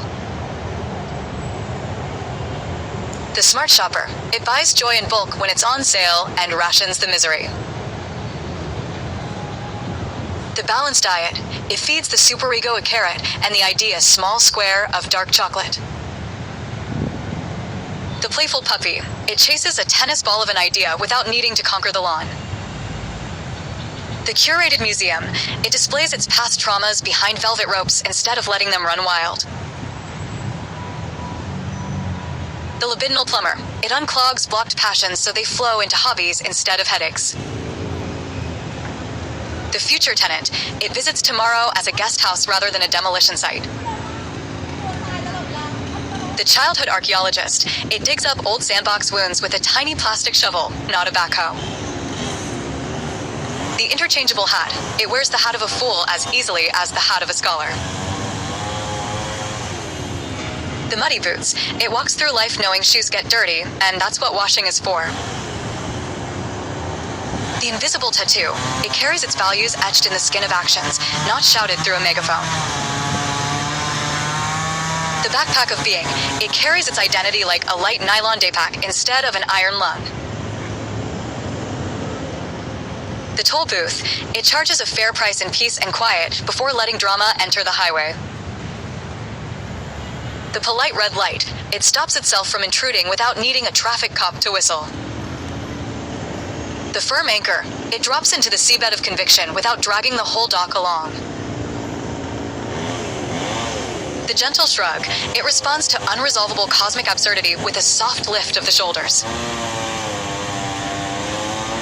The gravity tester, it drops a piece of toast, watches it land butter side down, and laughs at the floor.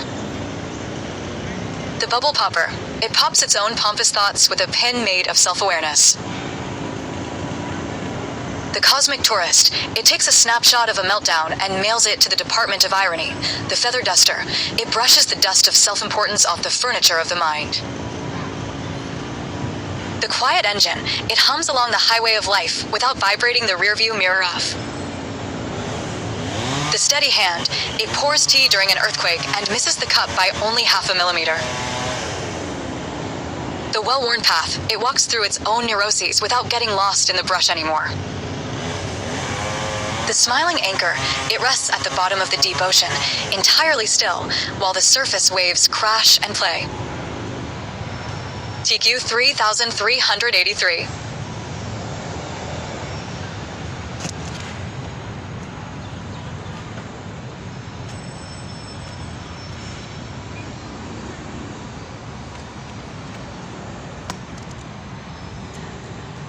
All right, how are we doing? So we have some time left over. Yeah, good. Okay, let's check the battery first. The battery's holding up. Okay, let's do a third page here.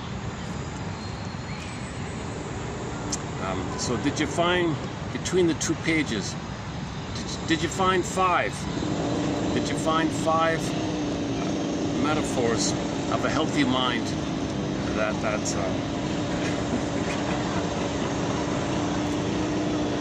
So we want our mind to be like all these things here, right? The quiet doorman, the traffic cop, the open window, the bad singer, the curious tourist, the quiet roommate, the non-debater, the light baggage handler, the soup cooler, the safe harbor, the rationalization break, the fantasy tent, the smart shopper, balanced diet, playful puppy, curated museum, life force plumber, future tenant, childhood archaeologist, interchangeable hat, the muddy boots, invisible tattoo, the backpack of being, oh, you're gonna take that one, the toll booth one, the polite red light, the firm anchor, the gentle shrug. Check out Deli-ristic singing "Carry On, Wayward Son." You'll see that we do this really kind of innocent little kind of shrug at the end. Did I do okay? Was it okay? Cosmic tourist, life tourist. The quiet engine, steady hand. Well-worn path. It walks through its own neuroses without getting lost in the brush anymore. All right. That's I think my favorite is this 82 batch was good. This first half we did here. Your id asks for a third slice of chocolate cake, and your ego negotiates it down to a second slice plus a brisk walk, leaving both parties mildly dissatisfied. So anytime you gotta compromise, let's say, you want something, you decide something else, oh shucks, but anyways, just say, gee, yeah, my ego and my id, they're not too satisfied, but I'm functioning. The pizza one. Oh yeah, oh, you want blissful oneness, well, drink some water, okay? Or the pastry, the texting at 3 in the morning, the PowerPoint presentation, the false guilt, okay. Lighthouse, okay, stealing the guilt and the time. Okay, converge, downgrade your inner critic to a part-time consultant. More, okay, and so on. You look at your character flaws and see an interesting work in progress, rather than a lifelong criminal rap sheet. Oh boy, guilty, guilty, guilty. Okay, on this topic of the guilt, go to the Twilight Zone episode called, oh boy, what's it called again? The son of a gun. Oh man, I forgot the name of it. Anyways, they did two versions. The older original one, Dennis Weaver, the actor, and the revised. I prefer the revised one. It's a little more clear and updated with the revised one. But it's a nightmare groundhog. It's a groundhog nightmare day or whatever. So the guy, you see in his nightmare that in the nightmare, the guy's having a nightmare. You see the nightmare, and in the nightmare, the guy's in the courtroom, and the judge is his father. You're guilty, plunk. Whoa. And the next night, it's the same thing. This time, the district attorney. Yeah, I'm gonna get you guilty, man. Whoa. What the hell? Next night, one of those perverted creepy minister came. Yeah, you're a sinner. Go. Holy, oh my God. So anyways, this goes like a nightmare. Guilty, guilty, always forever guilty. Finally, he speaks up for himself. Could one of you characters tell me of what? Of what? You never tell me what it is. You just keep saying, "Get what?" That's the point. He's not guilty. So you got to face that idea, right? Similar to the, I'm not really a fan of that Kafka story, but similar idea of the trial. Guilty, guilty. So he's trying to, so he goes through a massive maze of bureaucracy, wanting some of what? Our lunchtime, go away. Next floor, next building, closed, holiday, come back. He can bounce around endlessly, and no one will tell him what he's guilty of. Similar idea, right? So we're not guilty. So we got to realize that we're not guilty. No baby is guilty. No. Man, oh man.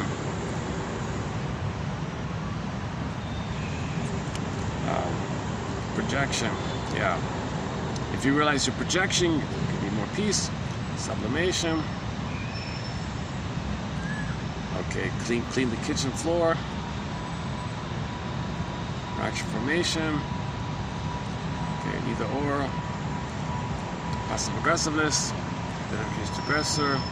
You see your parents as flawed, ordinary human beings who did their best with what they had, rather than mythological demons and things. All right. You can survive a romantic rejection without feeling like your entire psychic infrastructure has suffered a controlled demolition. Jesus Christ. Like you lost your mind. Oh, Jesus Christ. So this is like the abyss of no, it's not a psychotic break. You might have a temporary psychotic break, like a not really, maybe fugue, like space out of it. So in the limerence phenomena, if somebody's your everything and they're gone, you might, whoa, where's my mind? You don't try to magically undo a little mistake with some overcompensated good deed. You just apologize like a regular, flawed mortal. You recognize your own passive aggression in real time, hit the brakes, and upgrade it to a direct, mildly awkward but honest conversation. Oh, are these repeated here? Okay, scars, listen, luggage. Oh yeah, your identity feels less like a fragile glass sculpture and more like a durable piece of luggage, dented and well-traveled, but holds together beautifully.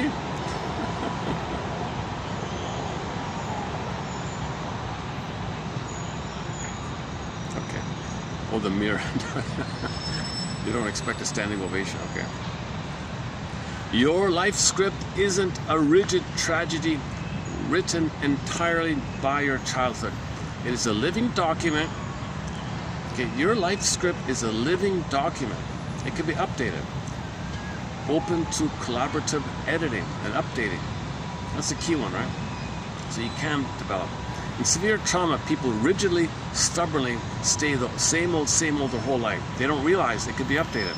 Again, Bruce Ecker has some comments about it. Okay, now let's go to, let's see, 81, right? 33, 81. So what we just did so far in this video is preview 32, 82, and 3. What's 81 again?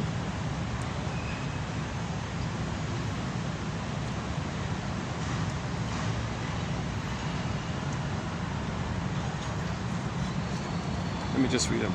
Turning grief into poetry is the alchemy of taking tears and baking them into bread that feeds the community. Turn your broken heart into art. Turning grief into poetry is the alchemy of taking tears and baking them into bread that feeds everyone. Okay, so sure, the great songs we all love and listen to is feeding us a little bit, and the wounded artist created it.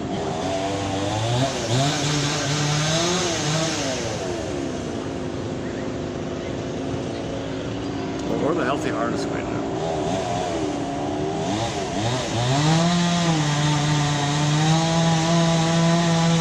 Swallowing the harsh voice of a caregiver keeps you connected to them, preferring a critical bond over the fear of a vacant space.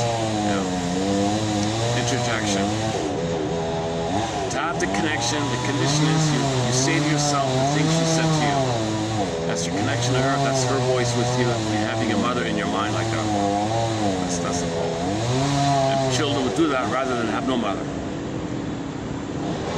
Seeing people as all good or all bad is a frantic effort to keep the fragile good object from being contaminated by the bad, as a caveat. So the reason it's considered separate is the fantasy bond babies need a paradise, a heaven. You don't want to contaminate it, so separate. That's why it's so, and they project it. They're all bad, I'm all good, and mother's all good.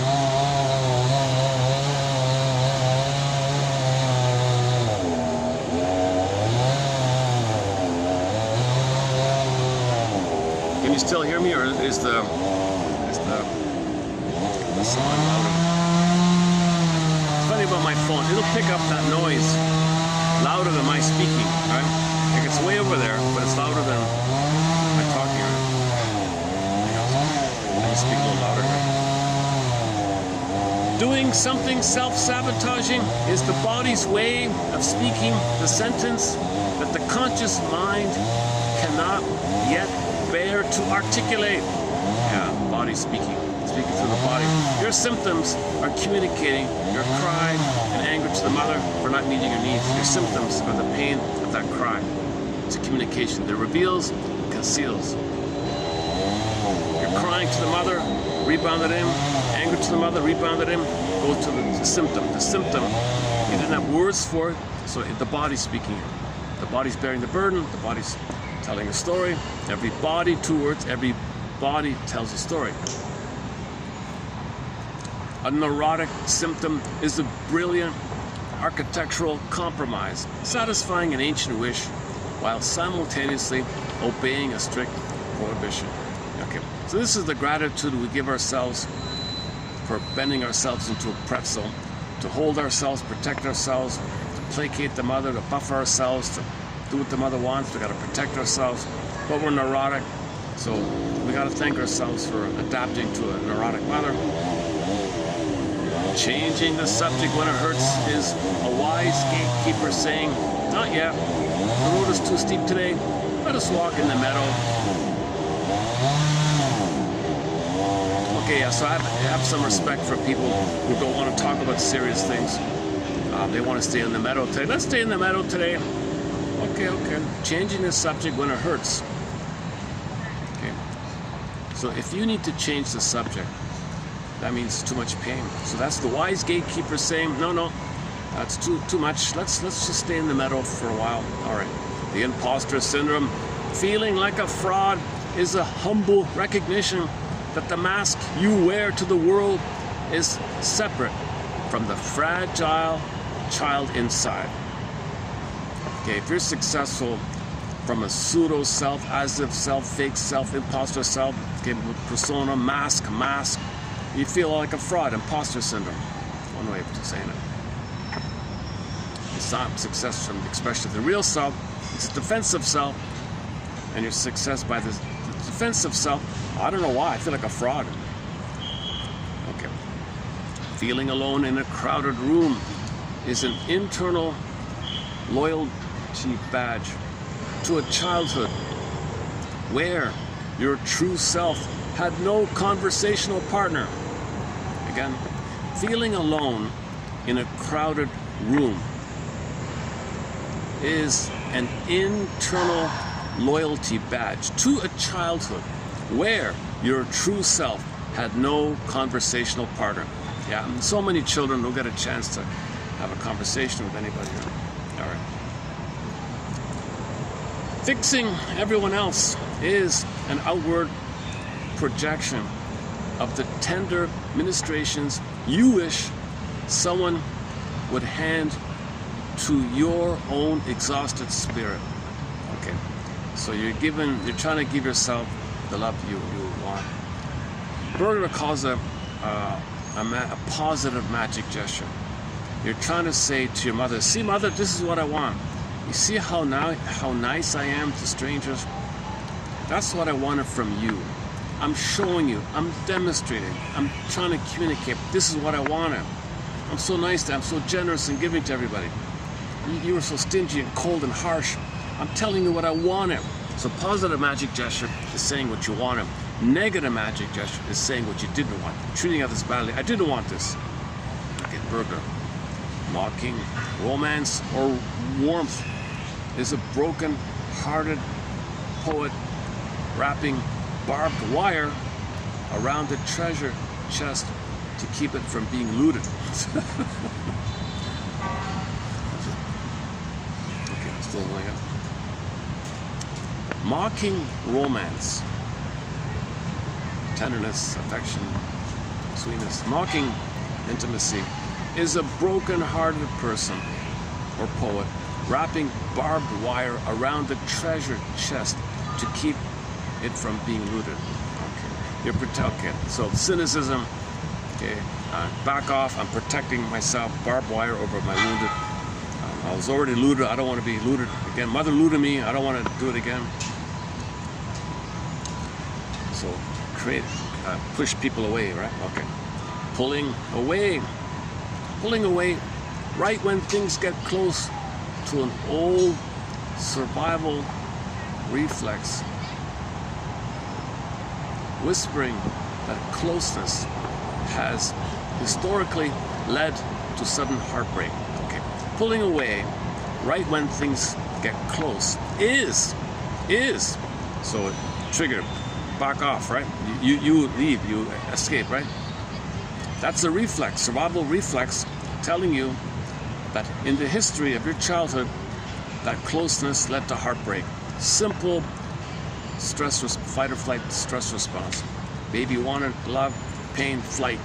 Love, flight, flee. Flight, flee. A lot of this is classical conditioning. Some people say it's all it really. But it's covered in a pretzel, in a mystery, in a box inside a box.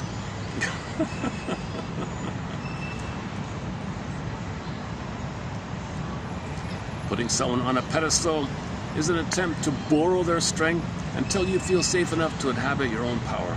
Okay, this is called the gold of projection. Yeah, all the good about you that you're afraid about, you see it on others, and it's all the gold. They have all the gold. It's your gold. So one guy called it a psychic safety deposit box. I can't know this about me. You show all your gold, positive traits.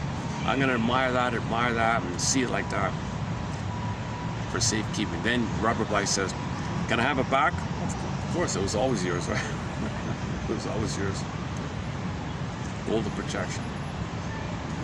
Amnesia for childhood pain. Amnesia for childhood pain.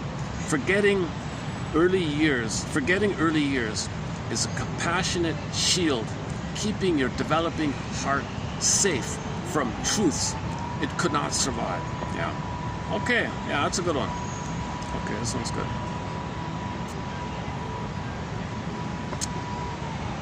Again, amnesia for childhood amnesia. Amnesia for childhood pain. Forgetting early years is a compassionate shield. It's called disassociation, right? Keeping your developing heart safe from truths it could not survive. Some people describe that. Therapy is about curing your childhood amnesia, getting your story. Believing you are quote-unquote bad protects the hope that if only you could fix yourself, true love would finally be unlocked. Unconditional love.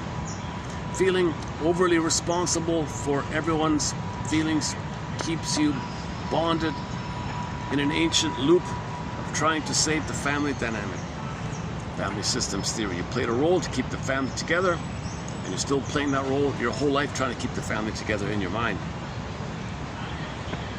So if the children played a role, that's a huge responsibility to keep the parents together, to hold their anger, to hold their shame, to placate them, to make them feel better, to play mediator for them, to say, oh, let me create distractions so you two get along. That's a huge burden, right? Overly focusing on others' happiness is a brave attempt to secure love by making sure no one has a reason to leave. One second.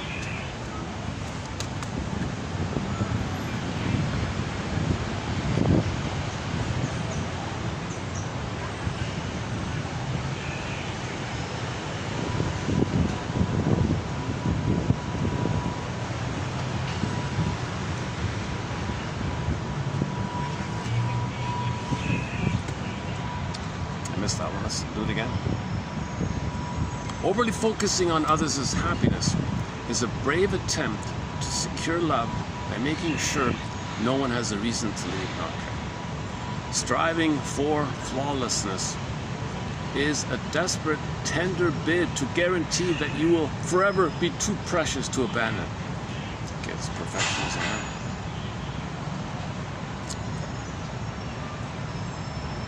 So this is the addiction to perfection. And what underpins the Woodman says is the addiction to the pain, addiction to the shame, addiction to the misery that's underneath the shell of trying to be perfect. You're always trying to be perfect, and your addiction to the pain, they go together like that, right? And it's all based on the euphoria of being one with the mother.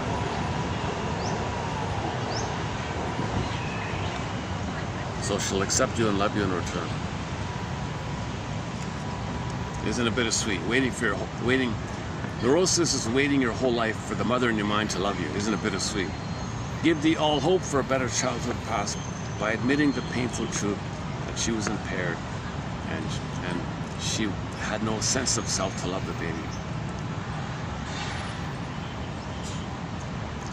Sudden irritability isn't malice. It is the self's fierce protective armor shouting that your core dignity deserves to be cherished. Okay. So if somebody's triggered, all right, being triggered or irritable, triggered, okay, that's the childhood trying to survive, right?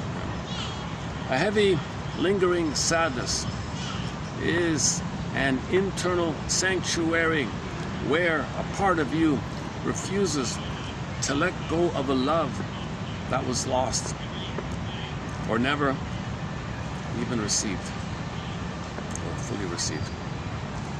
A heavy, lingering sadness is an internal sanctuary, the blanket idea. Sanctuary. Oh, sorry.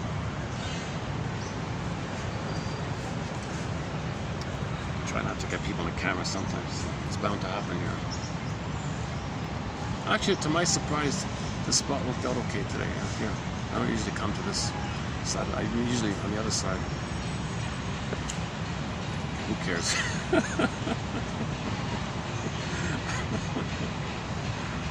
So I have anxiety. I make all these little anxious comments sometimes.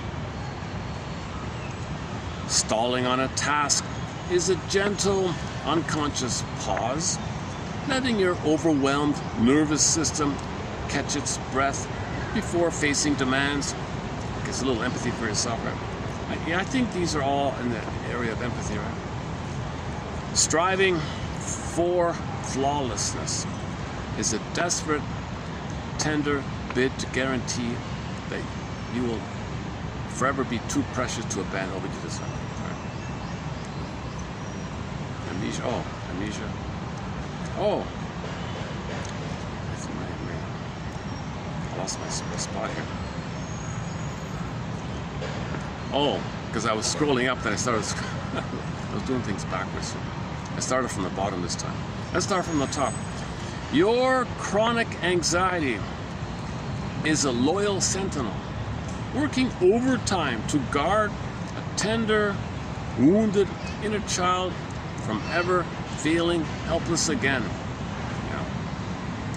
A heavy, lingering sadness is an internal sanctuary where a part of you refuses to let go of the love that was lost or never received. Oh, that's the end of it. Okay. Yeah, this is shorter around here. Okay, it begins with your chronic anxiety. Let's let the phone read it out here. 3381, let's see. Your chronic anxiety is a loyal sentinel working overtime to guard a tender, wounded inner child from ever feeling helpless again. A heavy, lingering sadness is an internal sanctuary where a part of you refuses to let go of a love that was lost or never fully received. Sudden irritability is not malice. It is the self's fierce, protective armor shouting that your core dignity deserves to be cherished. Stalling on a task is a gentle, unconscious pause, letting your overwhelmed nervous system catch its breath before facing demands. Striving for flawlessness is a desperate, tender bid to guarantee that you will forever be too precious to abandon.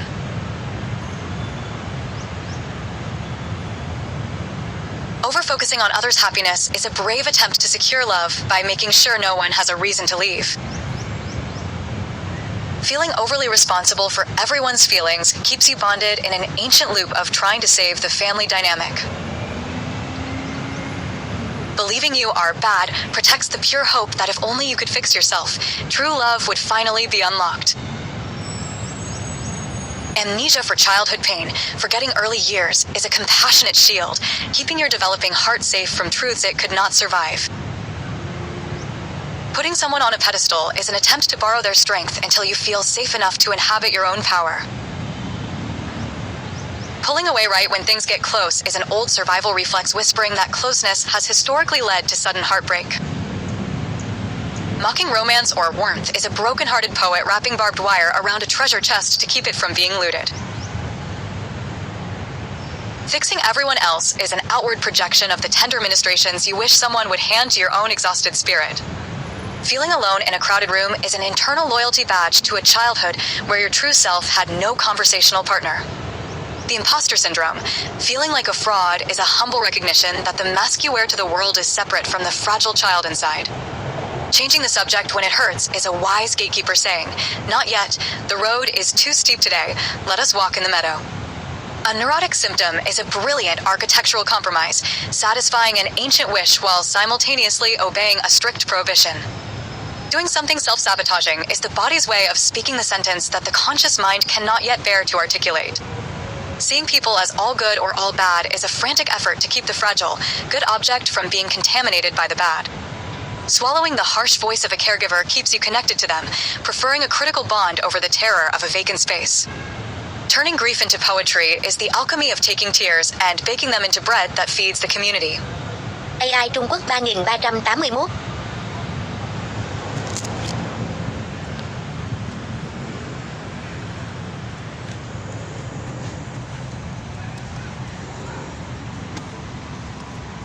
Okay, how are we doing here? Okay, we got, so we'll start to wind down with this video here for today. So this is, so this completes round 4 of our marathon of quotes from the world of self-awareness. Self-awareness, like a pin, you got an inflated ego pop on. Okay, that's the power of self-awareness. You're doing something dysfunctional. Self-awareness, oh, I don't need to do it anymore, right? Now, if it's too painful, that's a different story. Okay.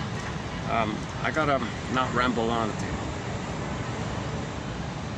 So this issue of, at the end of videos, I sometimes linger and ramble on, like clinging attachment. So it's still like the connecting idea. that if I end the video, I trigger separation because I'm separated from my imaginary audience here. There's got to be few people watching, right? I guess now in the future, I don't know. Still not many views in this channel. I get it. These are longer videos. I have a lot of anxiety when I speak. Once again, I don't know how many times I've made my disclaimer. I try to make one in every video. I'm not a counselor. I've never been analyzed, never studied psychology, nothing like that. I only have a BA. So I find interesting quotes, share them as part of my process to learn it myself. But sharing it also connects, and hopefully others can pick up on it and benefit from these insights. Based on, once again, 90-10 rules. So we'll read out today 50, hopefully 5 were of interest. Actually more than 50, right? But hopefully you found the 5. Did you find 5? Send it to a friend, someone you like and trust. Dear friend, I did this exercise. I'm following this exercise where I had to pluck out from a list of sentences 5 that I found of interest. I want to ask you, dear friend, do you see any of these quotes? Do you recognize any of these quotes in me? Your friend will go, you know, that third one, I've always thought that. I never knew how to quite say it. And I'm even afraid to say it, but now that you're bringing it up and you're saying it, yeah, that's the third one's for you. Wow, yeah, you're right. I get it now.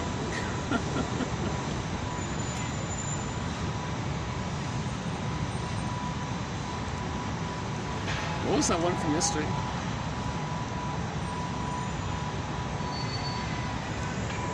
Can I find it easily? Oh, no. In the pipeline. Okay, coming up in the pipeline. Okay, we've got some more on defense mechanisms, overthinking, acting out. Okay, we've got some good ones coming up in the pipeline. So I'll see you in part 5. Yeah. So this is or let's put it this way. This is our 4th marathon, right? Of 50. So we've done 50 times 4. So we've done 200. We've done 200 at least, plus the honorable mention, some overlap. But basically, you'll find 200 hopefully clear quotes in the self-awareness project, whereby 20 of them click. or break the bubble of your falseness or something.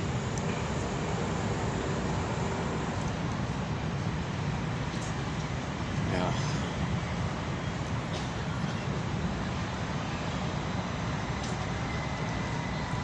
Let's choose a song. Let's just choose a song and wrap up. Let's see. Let's close up with the Barra band, yeah.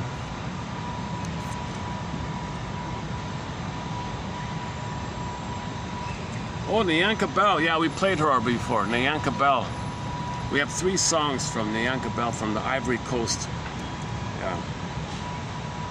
But let's just play this. When the song ends, I'll hit the stop button. I'll leave it here for today. Thanks very much. Submit it for your approval and consideration. See you in the next video. Oh, hang on. Let me play the Barra Band's main single called Ham Pir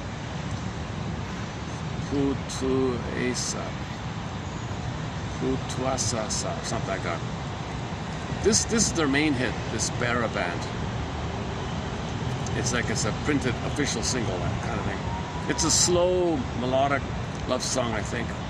It's a nice little song. Let's close up with this one here. That way I'll know if it's copyrighted on the afterwards. Okay.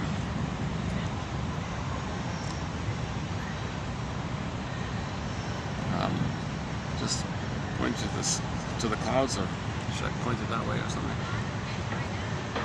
Okay, I'll just point it up to the clouds then. Okay, when this song ends, I'll hit the stop button. How long is it? Is it 3 minutes? Is it 3 minutes long? Let's see. It's about 5 minutes long. This is a longer, slow love song by this little obscure, little unknown indie they do like some small shopping mall might hire them to do a gig or something, like in the parking lot or something, or they do a little garage. They're like a bar band or garage band or something like that. But they're pretty good. This is their one hit. This one here.